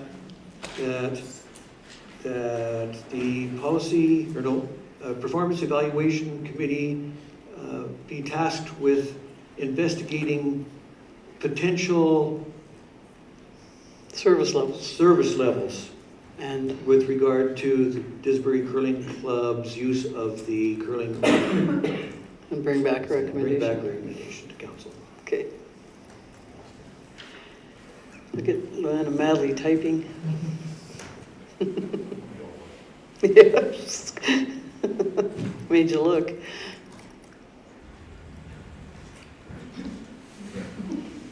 Moved by Councillor Windsor to refer to the Performance Evaluation Committee to explore potential service levels with regards to the Didsbury Curling Club's use of curling rink and bring back a recommendation to council. That's perfect. Okay. Call the vote. All in favor? That's carried. All right. We have item, council chambers live stream and sound improvement, item 10.3. And I say this with much enthusiasm that it's finally here at the table. And who's the chair of that committee? Councillor Moore. Go ahead. So I'll make the motion first. I move that council accept the report on council chambers live stream and sound improvements as information. And I believe that we did find that there was a great improvement just giving Mayor Hunter a longer microphone, because when you lean back or turn your head, we can still hear you now. And I think Councillor McCoy with a very soft voice as well. As long as she's closer to her microphone, we can hear her. Have we heard anything from people saying that they still have problems hearing us? We did consider microphone upgrading if that didn't make an improvement. Okay. So you made the motion and those are your opening comments. Let's see, Councillor McCoy has her hand up. Yes, I did. My concern is the microphones, and because that's what I hear from people that listen to it, is that it's hard to hear and there's forgetfulness.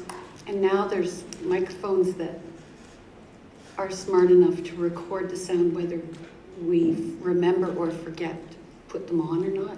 I'm just wondering if that was considered as an option.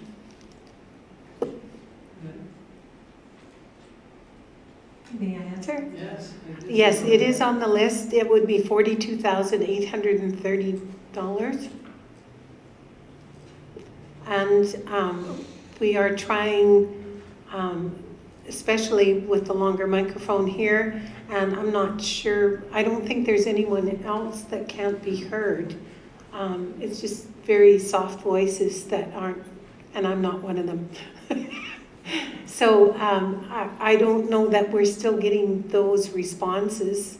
And Deputy Mayor has something to add. I'm just interested, does any administration know any feedback from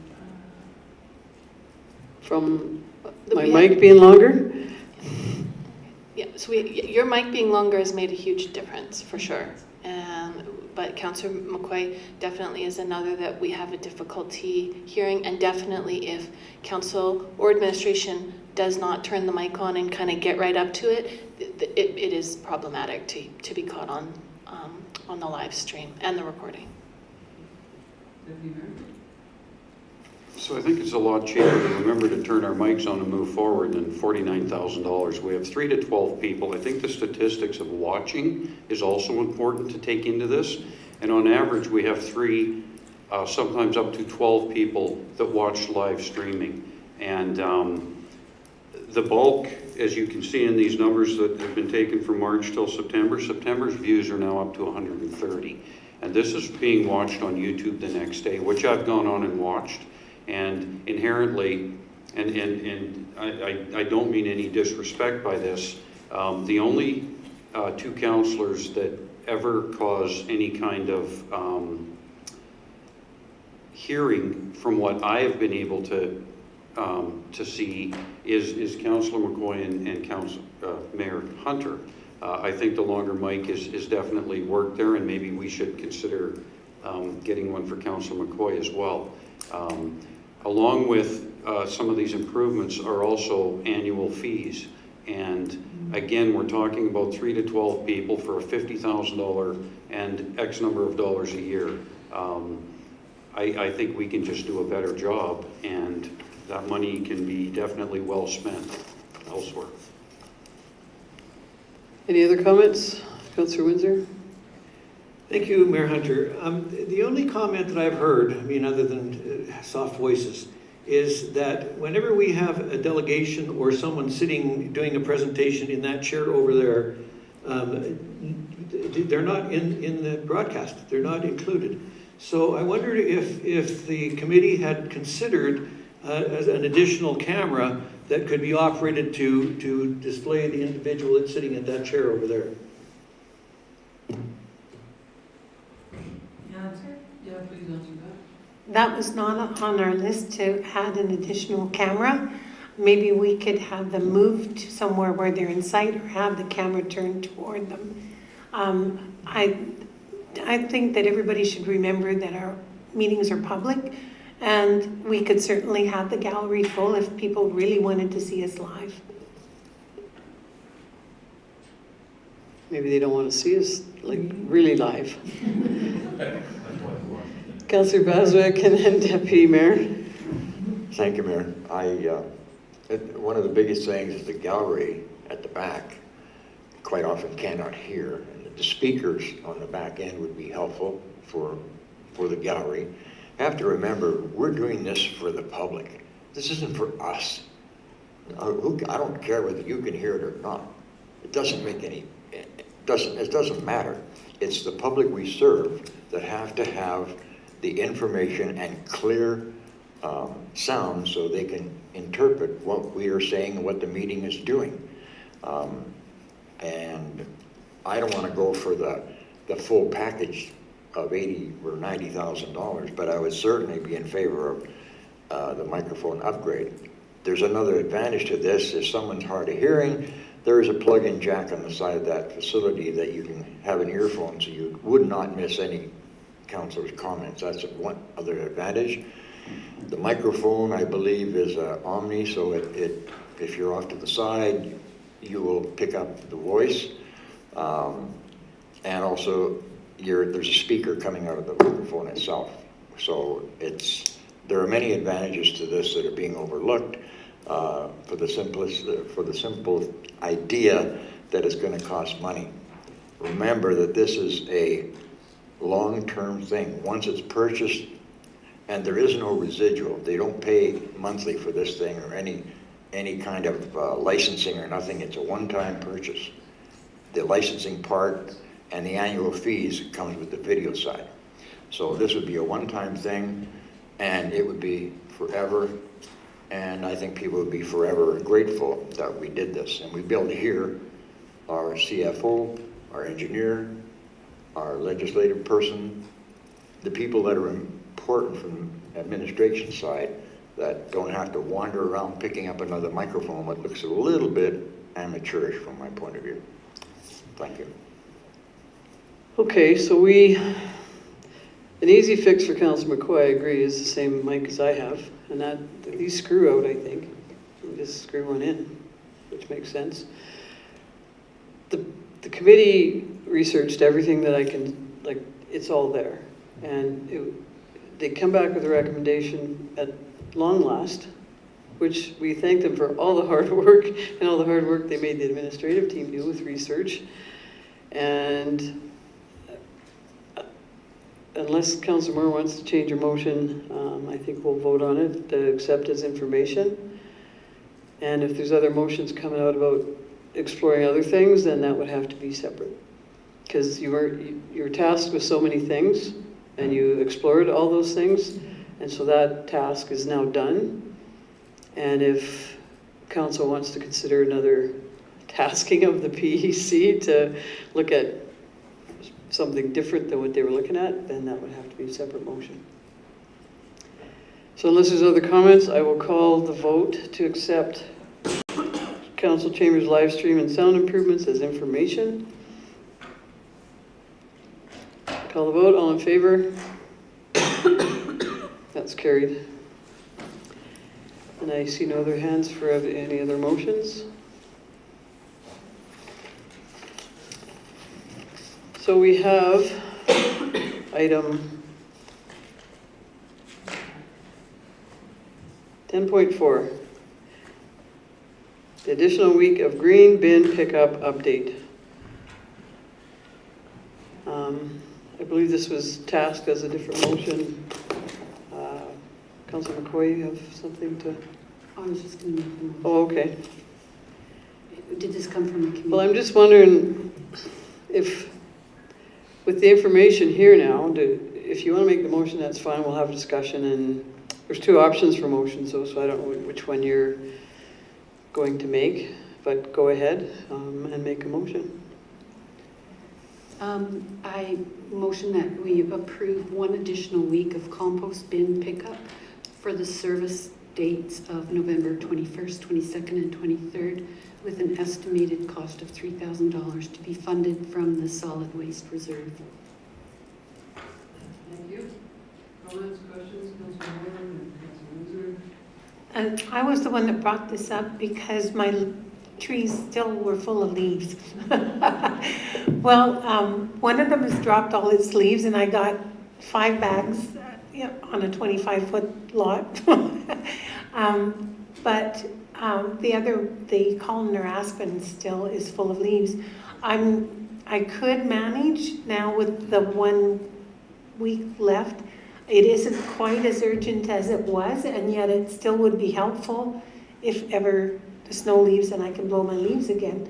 But I'm not sure if that's going to happen.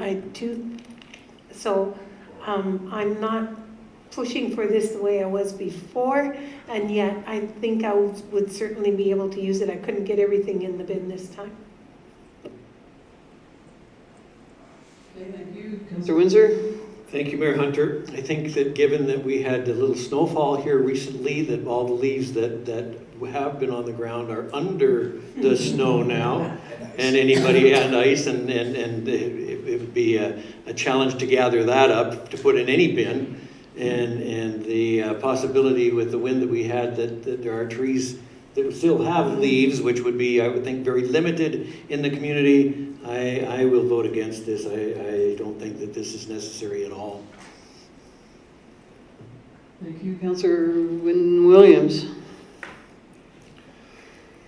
Thank you, Mayor. I have similar thoughts to my councillor colleague. I just don't see $3,000 to be for additional week of this when we have winter here. Deputy Mayor? Yeah, I do agree too. I was in favor when you brought this up at the last meeting. And there must be something with columnar aspens, because mine is still holding. I was in the backyard today and watching the odd leaf fall onto the snow, which I still can't go pick up. So I would agree. I think our intention on this was really good. However, Mother Nature has probably changed all of our minds. And she will probably change her mind very shortly. So, If you would care, I can rescind that motion and make a motion to accept this as information. sure. Okay, we have to accept as information then on the compost bin pickup. And thank you for that Alberta weather that created a change of mind. Yeah, if it was a little skiff, so I will call the vote then to accept as information. All in favor? That's carried. Thank you. We have item 10.5, the budget meeting revised date. Councillor Williams? Thank you, Mayor. I move to set Thursday, November 30th, 2023, beginning at 4 p.m. for the 2024 operating capital budget meeting. Okay. Comments, questions? I see, just put it up. There's no sense. I don't see any other hands, so go ahead. Thank you, Mayor Hunter. I'm not in favor of this. I think that it restricts us in time. Having it on the Saturday on the 2nd gave us a Saturday, doesn't have to be the 2nd, but a Saturday gives us unlimited time, that if it goes over the 5 hours or the 6 hours or whatever, we're not worn out by the end of the meeting if we start at 9 o'clock in the morning on a Saturday. I would far prefer it to be at the beginning of the day to carry on however long it takes, rather than the end of the day after who knows what I've been doing that day. So I would like to either stick to, not go to Thursday, I would like to stick to the 2nd of December in spite of Country Christmas, or reschedule it for the 9th and make it still on a Saturday where we can take as long as it takes to get the job done. Nathan has something to say, then Councillor. Yeah, thanks for those comments. The thinking was also another part that to help clarify is, in the past we've done the budget presentation, and then following that done some strategic planning things, which we no longer will be doing as part of this. So it won't be taking as long as it previously has because of our other workshops and other strategic planning sessions that we're doing in lead up to the budget. So this will more just be that kind of the equivalent of what in the past we used to do in the morning part just before lunch. So it's less time is required, which is why we thought that this new time should be sufficient, where we could get that kind of just that what we're going to be doing and in a reasonable amount of time. Councillor Moore? Although I like the Saturdays as well, sometimes I like to think about things too, and I'm hoping that if this gets to be, and I don't know what the parameters are here as far as how long we can go, I'm hoping that it isn't like 4 till 10, but if we aren't able to get it all done on this one day, I would hope that we could reconvene at some point fairly soon around that and complete it. I think having it in more than one section can be a good thing too, or maybe we can get it all done in this one time. So I'm okay with either time. I just want to make sure that we aren't rushed and that we are able to complete all of that we need to, whether that's on this day or whether we need to maybe reconvene on another day. So I'll vote for it, but I'm happy to accommodate whatever is needed. So I'm going to break it into operating one time and capital another, and maybe that would alleviate any concerns about rushing through. And we could do that again at the pleasure of council. I consulted in last year, this part that we're going to be doing, the equivalent to this year, we started at 9 and we were done comfortably by noon. So it would be kind of a 4 to 7. The equivalent would be where we did both the capital and the full operating. Because again, we don't need the afternoon part because we're doing that in other sessions leading up to, which we've done a lot more of those things that we didn't do as much of in previous years. So. Okay, Councillor Baswick? Right, as far as Saturdays go, I think what we're doing is taking away quality family time from administration people. I don't particularly like that idea.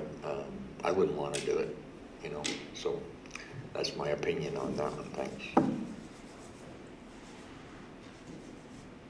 For choice of careers, eh? Starn councils. They actually love to spend time with us. I think they do. So we have a motion for November 30th at 4 o'clock. Administration believes we can do it in 3 to 4 hours without feeling rushed. And I guess we'll test that if it's passed, this motion. Might be converted to a new thing. That's right. Okay. I will call the vote for November 30th at 4 p.m. All in favor? Opposed? That's carried. We have 10.6, the AMWWP East Reservoir Grant Application. Deputy Mayor?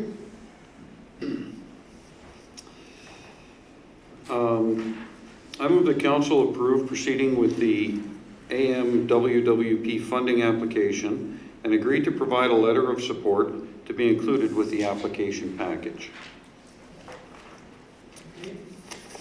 Comments or questions? Councillor Windsor? Thank you, Mayor Hunter. I have a number of questions with regard to this particular issue. However, I think probably in my own best interest, it would probably be best to wait until the closed session when we're talking about this particular item. Okay. And I'll ask my questions at that point in time. Any motions that will come out of it because of that will be in the public after the closed meeting. Okay. Because we are approving the funding application, so that's the motion on the floor. And I doubt if anybody's concerned about getting grants, so I'll be interested in your comments in closed, I guess. Any other comments about the grant? And we've applied for this a few times, and Time's a charm. yeah, third time's a charm. So that's good news. Who'd we talk to about that charm thing? So, They all said got interested in this. yes. I don't know if it's for the right reason, but. Okay, so any other comments about the grant application? Call the vote, all in favor. That's carried. Okay, so we're going to recess now from the regular council meeting, and I'm going to call to order the organizational meeting for 2023-24 council meeting schedule assignments, just for our organizational meeting in general. So I would like Deputy Mayor to make a motion to adopt the agenda. I move the council adopt the October 24, 2023 organizational meeting agenda as presented. Comments or questions? Call the vote, all in favor? That's carried. So we have item 11.2, the 2023-24 council meeting schedule. That's on page 81. Councillor Moore? I move that council approve the 2023-2024 council meeting calendar as presented. All right, any comments or questions? Councillor Williams? Windsor? I don't know. It's just the way it is. You're going to have to accept it. Thank you, Mayor Hunter. I'm looking at this calendar and I'm looking back at what we did this past year, and I think that a 6-week break in the summer is too long. This fall was absolutely insane, and I think that we need to do some of our business in the first meeting of July, and then take a 4-week break instead of the 6-week break. I think that yeah, I don't want to go through another fall like we've done so far, if we can avoid that.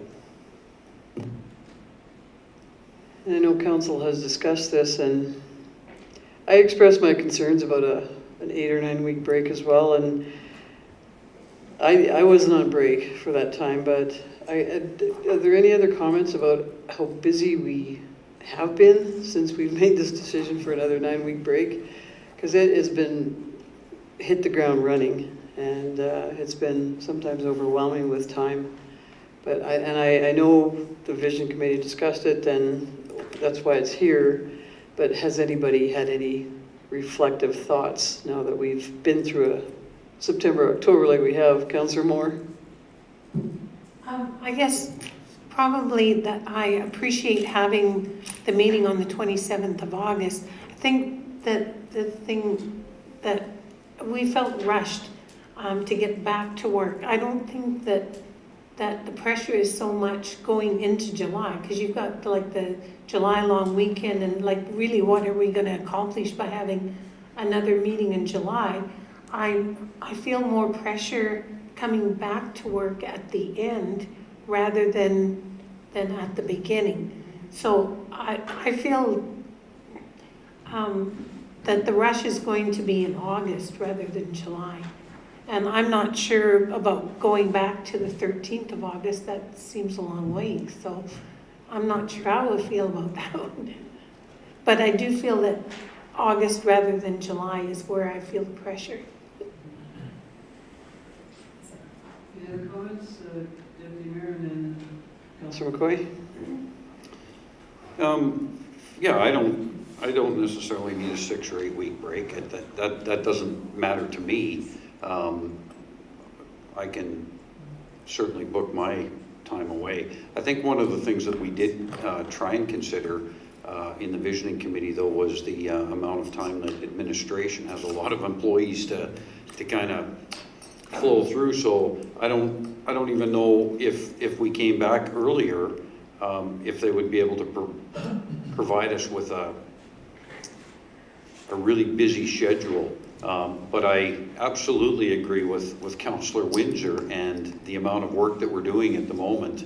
The amount of meetings that we're trying to get in is enormous, and maybe there is there's something that we can do. But I'm fine really either way. I don't personally need that much time off. It's only one evening out of that 2 week period, and I mean, maybe if it's in summer and we're all away, we could schedule one as a Zoom meeting, an earlier Zoom meeting, so that if we are away, we can still access that way.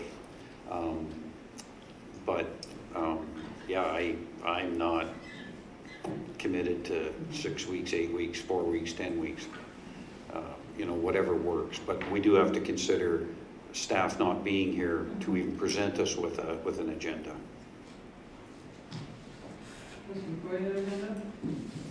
It's not 6 weeks, it's more like 9 or 10 weeks, and so let's keep that straight. I believe we shouldn't cancel the 1st of July one, and we shouldn't cancel the last of August one. I feel that the 6 weeks that we used to get is sufficient. And if you can't make it due to extended holidays, I think Zoom is a great opportunity to still be able to participate. I'm not in favor of canceling and making that 9 weeks or almost 10. I would like to make an amendment to the council summer break. 2024 council summer break will begin on July 17th and end on August 24, 2024. It would be the 9th. July 10th, it's I'm good with July 17th. I think that's last That's meeting. not a council. Our meeting would be the 9th. just in case if we have any committee meetings that need to be called after that. Committees are different from just the council. Yeah. So the count, and I apologize for this because I know we sit in the vision committee and we work on this, but I think it has been a very overwhelming September, October, and it still leaves a lot of opportunity for, like there's still 1, 2, 3, 4, 5, 6 weeks in there. So amend to July 10th to August 19th. Councillor Moore? It would be the 26th, not the. Sorry, yeah. But I'm wondering, since we did talk about Zoom, and I don't know how much you get done the first week in July, like the second week in July, but I'm thinking that if there is business that is the kind of business that you can take care of in a Zoom meeting, I'm wondering if it might be possible that on the 13th of August, that we might have a Zoom meeting to take care of outstanding, the kind of stuff that hit us in the face at the end of August. That just to take, not a full-blown council meeting, but basically take care of items that are coming up. Call it a special council meeting or whatever you want to call it. But on the 13th of August, we could all Zoom in, take care of whatever business administration wants to get out of the way before we hit the ground running on the 27th, and maybe even task us with things that we need to think about and do before that meeting so that we can do some prep work too. I like the idea of being prepared rather than dragging on. And it gives all of July for administration too. There's it's 1, 2, 3, 4, 5, 6, 7.5 weeks really. If we break June 26th and come back for the 13th Zoom. So I think that helps alleviate that load of vacation for administration, but at the same time, I like that idea to reconvene on the 13th and all of July is empty and the first 2 weeks of, the first full week of August. And it would be just that lighter agenda, like the catch up, like we talked about earlier. And I, again, apologize that it was supposed to be easy, this conversation, but I'm hearing that there is a need. Is everybody satisfied with that then, that we break on our last meeting would be June 25th, and then we reconvene August 13th? Can we see it on Zoom? Yes, a Zoom meeting on the 13th. We could say. Yeah, and that allows our administration people to be at home and Yeah. still Yeah. get it done. Okay, so do you want to amend that then?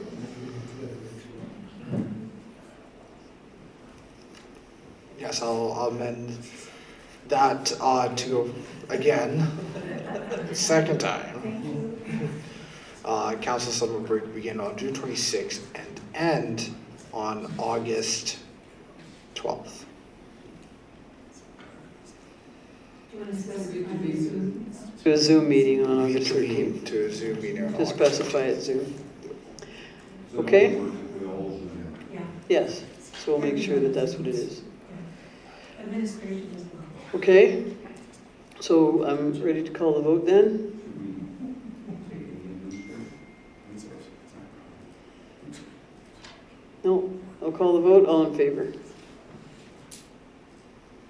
That's carried.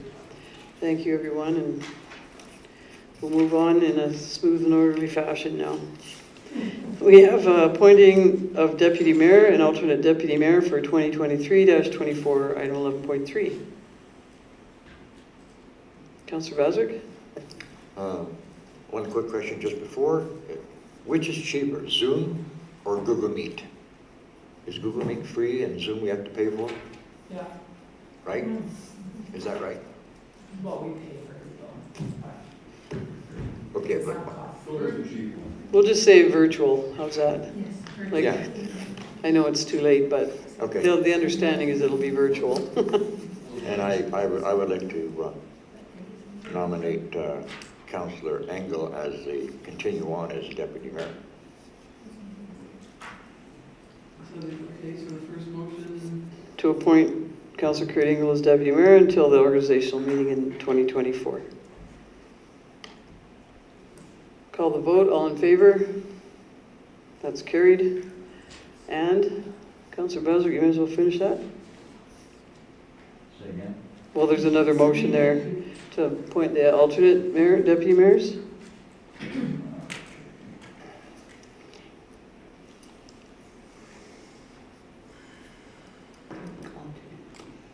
Right.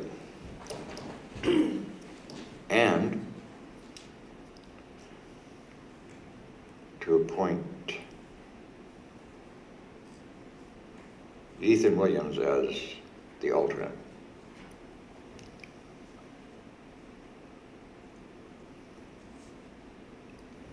Is that all you need? Well, we needed that motion. And so I guess we can vote on just having one Well, when we have two others named. I that guess were- I abbreviated that because I already selected Councillor Engel, and then I said and, so that could go with that same motion, correct? No, we have 3 alternate deputy mayors listed there. Okay, it says 2 motions. I had missed that, sorry. Okay. Okay, so I will suggest that we appoint Councillor Ethan Williams as the alternate to the deputy mayor's chair.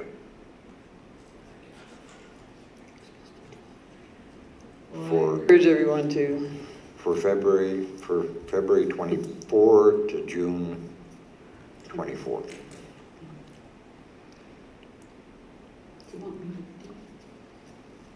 Well, can you read the whole motion?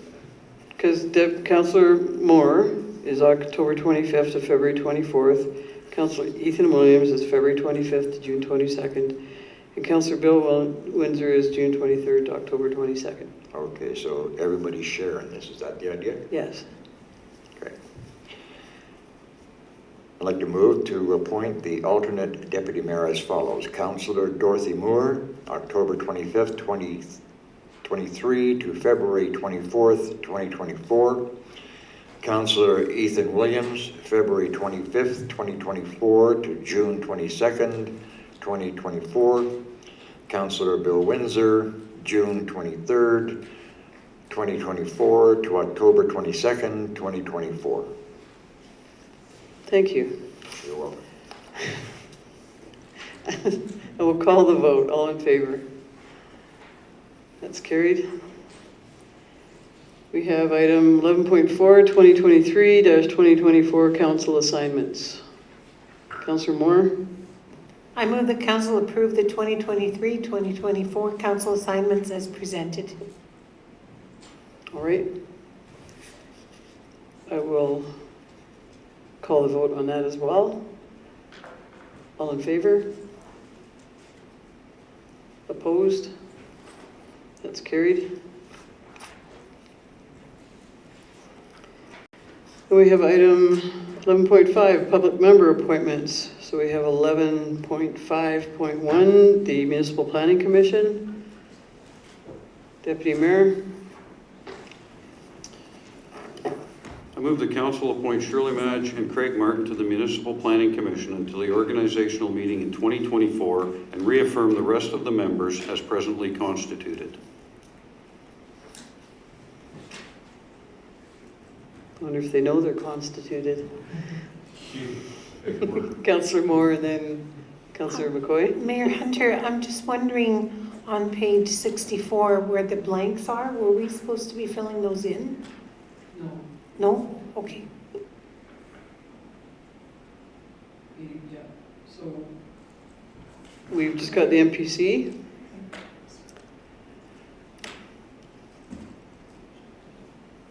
Do you have a question about MPC? Go ahead. I'm just curious, I know that they've done an excellent job, but is this, as a public opinion or a public position, should we not be advertising the openings? We do advertise openings. When they have terms, and if once their terms are up, we'll advertise. And Luann, I'm understanding, and Ethan, that there are no openings at this current time, that we wouldn't be advertising right now. those two are openings right now as of October 26th. Shirley Madge and Craig Martin's term ends on October 26th, 2023. Okay, and they reapplied.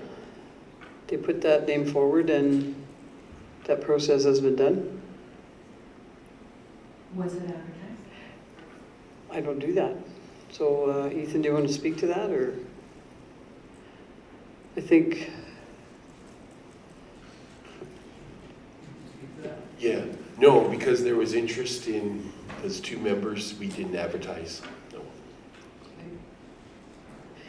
thanks for that. I know we have an excellent chair there, totally, and I know the valuable members we have at large. I think everybody's thankful for volunteer members at large because of the just as. the struggles. Yeah. So we have the motion to accept what's in front of us for MPC. Any other questions or comments? Call the vote. All in favor? That's carried. And we have the 2023-24 appointment to the Didsbury Economic Development Advisory Committee. Councillor Williams? Thank you, Mayor. I move to reaffirm the appointments to the Didsbury Economic Development Advisory Committee as presently constituted. All right, any questions or comments on that? We'll call the vote. All in favor? That's carried.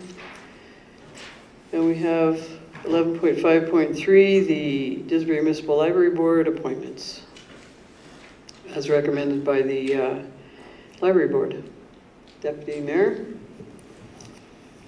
I move the council appoint the following Didsbury Municipal Library Board trustees to a new 3-year term: Jamie Reese, David McQuinney, Carol Wilcox, Emily Swalm, Diane Arbuckle, and reaffirm Patricia Brisebois and Melinda Crampton as presently constituted. All right. Seeing no hands, I will call the vote. All in favor? And I'd like another motion too to send letters to the ones that are not returning and thank them for their service on the library board. Do you want to make that motion, Deputy Mayor? I move that council approve letters being sent to all non-returning members and thank them for their service on the committees, various committees. Yes, I like that. You've encompassed everything. I will call the vote. All in favor? That's carried. And we have 2023-24 appointment of Cape Business Representation. I'm going to let Deputy or Councillor Moore do that. I move that council appoint Megan Neese as the Town of Didsbury Business Representative for the Central Alberta Economic Partnership until the organizational meeting in 2024. Thank you. Seeing no hands, I'll call the vote. All in favor? That's carried.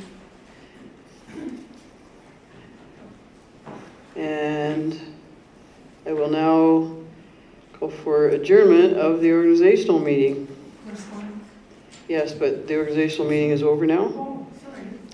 Councillor Windsor? Yes, thank you, Mayor Hunter. I will move that the organizational meeting of October 24th, 2023 closed.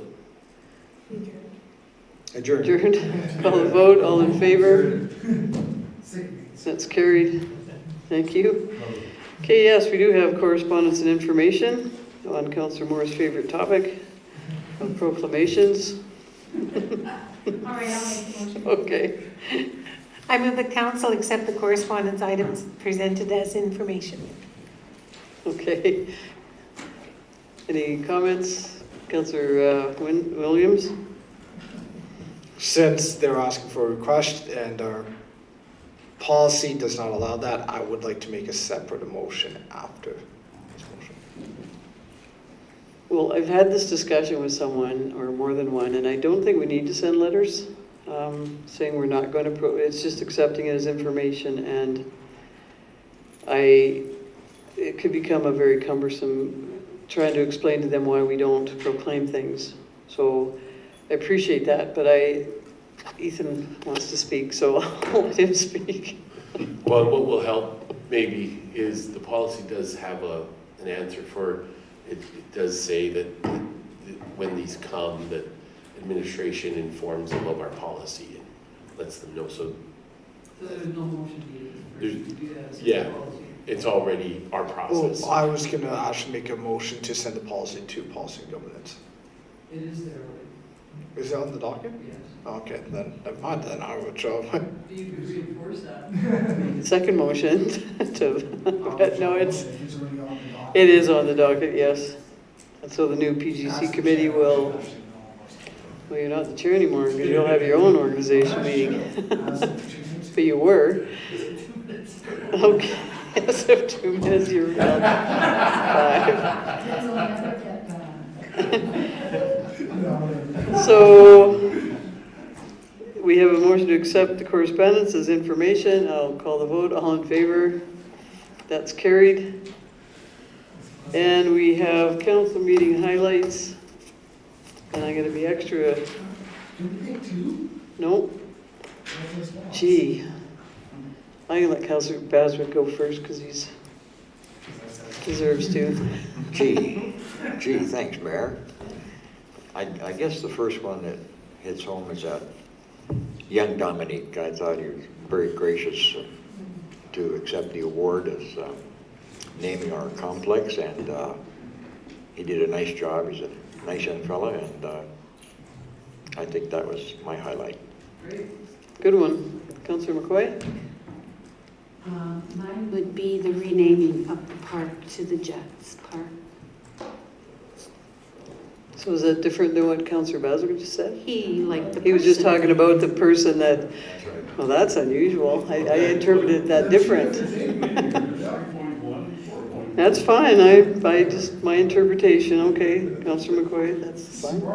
Deputy Mayor? Mine would be under business arising from public hearing, the passing of bylaw amending land use 7.1. All right. 7.1, so that's, Councilor Williams? Mine will be 10.1, the Didsbury Arena scoreboard. I'm so excited for that. I think you're excited because you don't have to keep the shots on goal anymore. Yeah, see, as a former hockey player, I like that. We need an upgrade. I'm so happy. Okay, yes, thank you for that. Councilor Windsor? Thank you, Mayor Hunter. I'm going to look forward to what comes back from the Performance Evaluation Committee on the curling club and where we're going with that facility. Okay. Councilor Moore? Everybody took mine. There you they. So I guess I would say all of the work that's been done in our facilities and how good they look. Capital budget success? Put words in your mouth.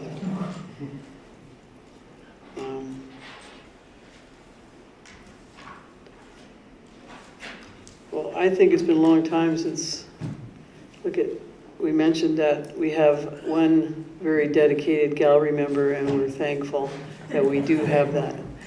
Because that makes it worthwhile for us. Truly, we appreciate your attendance. So that's mine. Long overdue, a big thank you to our, what would you, yeah. Yeah, let's get a jersey. We're actually looking into that, so. Yeah, thanks for your interest. And we might as well include too, anyway, who watches the live stream. We appreciate that, and the YouTube subsequent, and that always makes it valuable for us to know that someone out there is watching as well as in here. So having said that, we have closed we have a question period, and we only have one gallery person.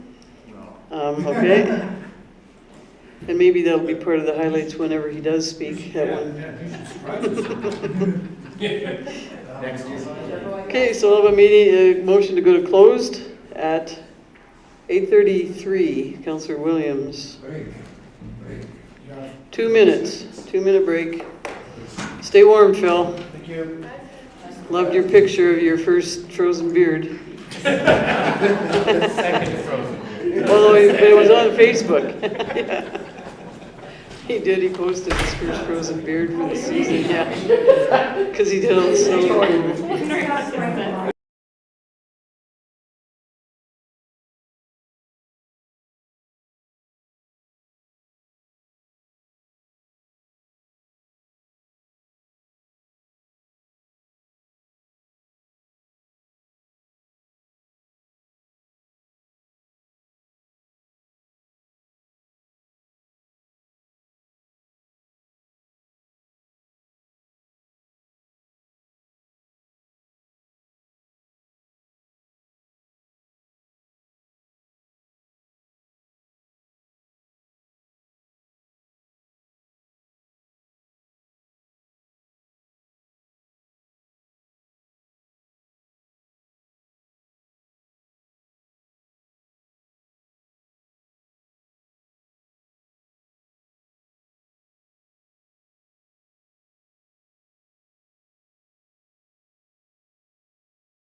So thanks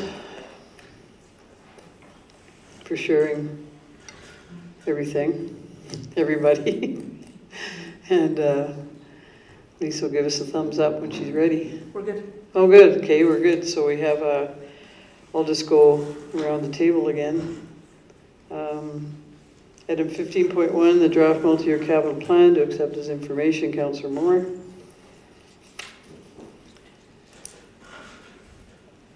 Call the vote. All in favor?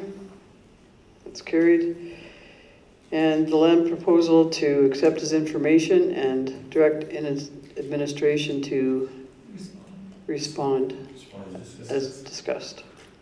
Councillor Windsor. Call the vote. All in favor? That's carried. And the project visioning to accept as information. Councillor Williams. Call the vote. All in favor? And governance update, the Deputy Mayor, to accept as information. Call the vote. In favor? That's carried. And motion to adjourn, we'll let it's Councillor McCoy's turn since. All in favor?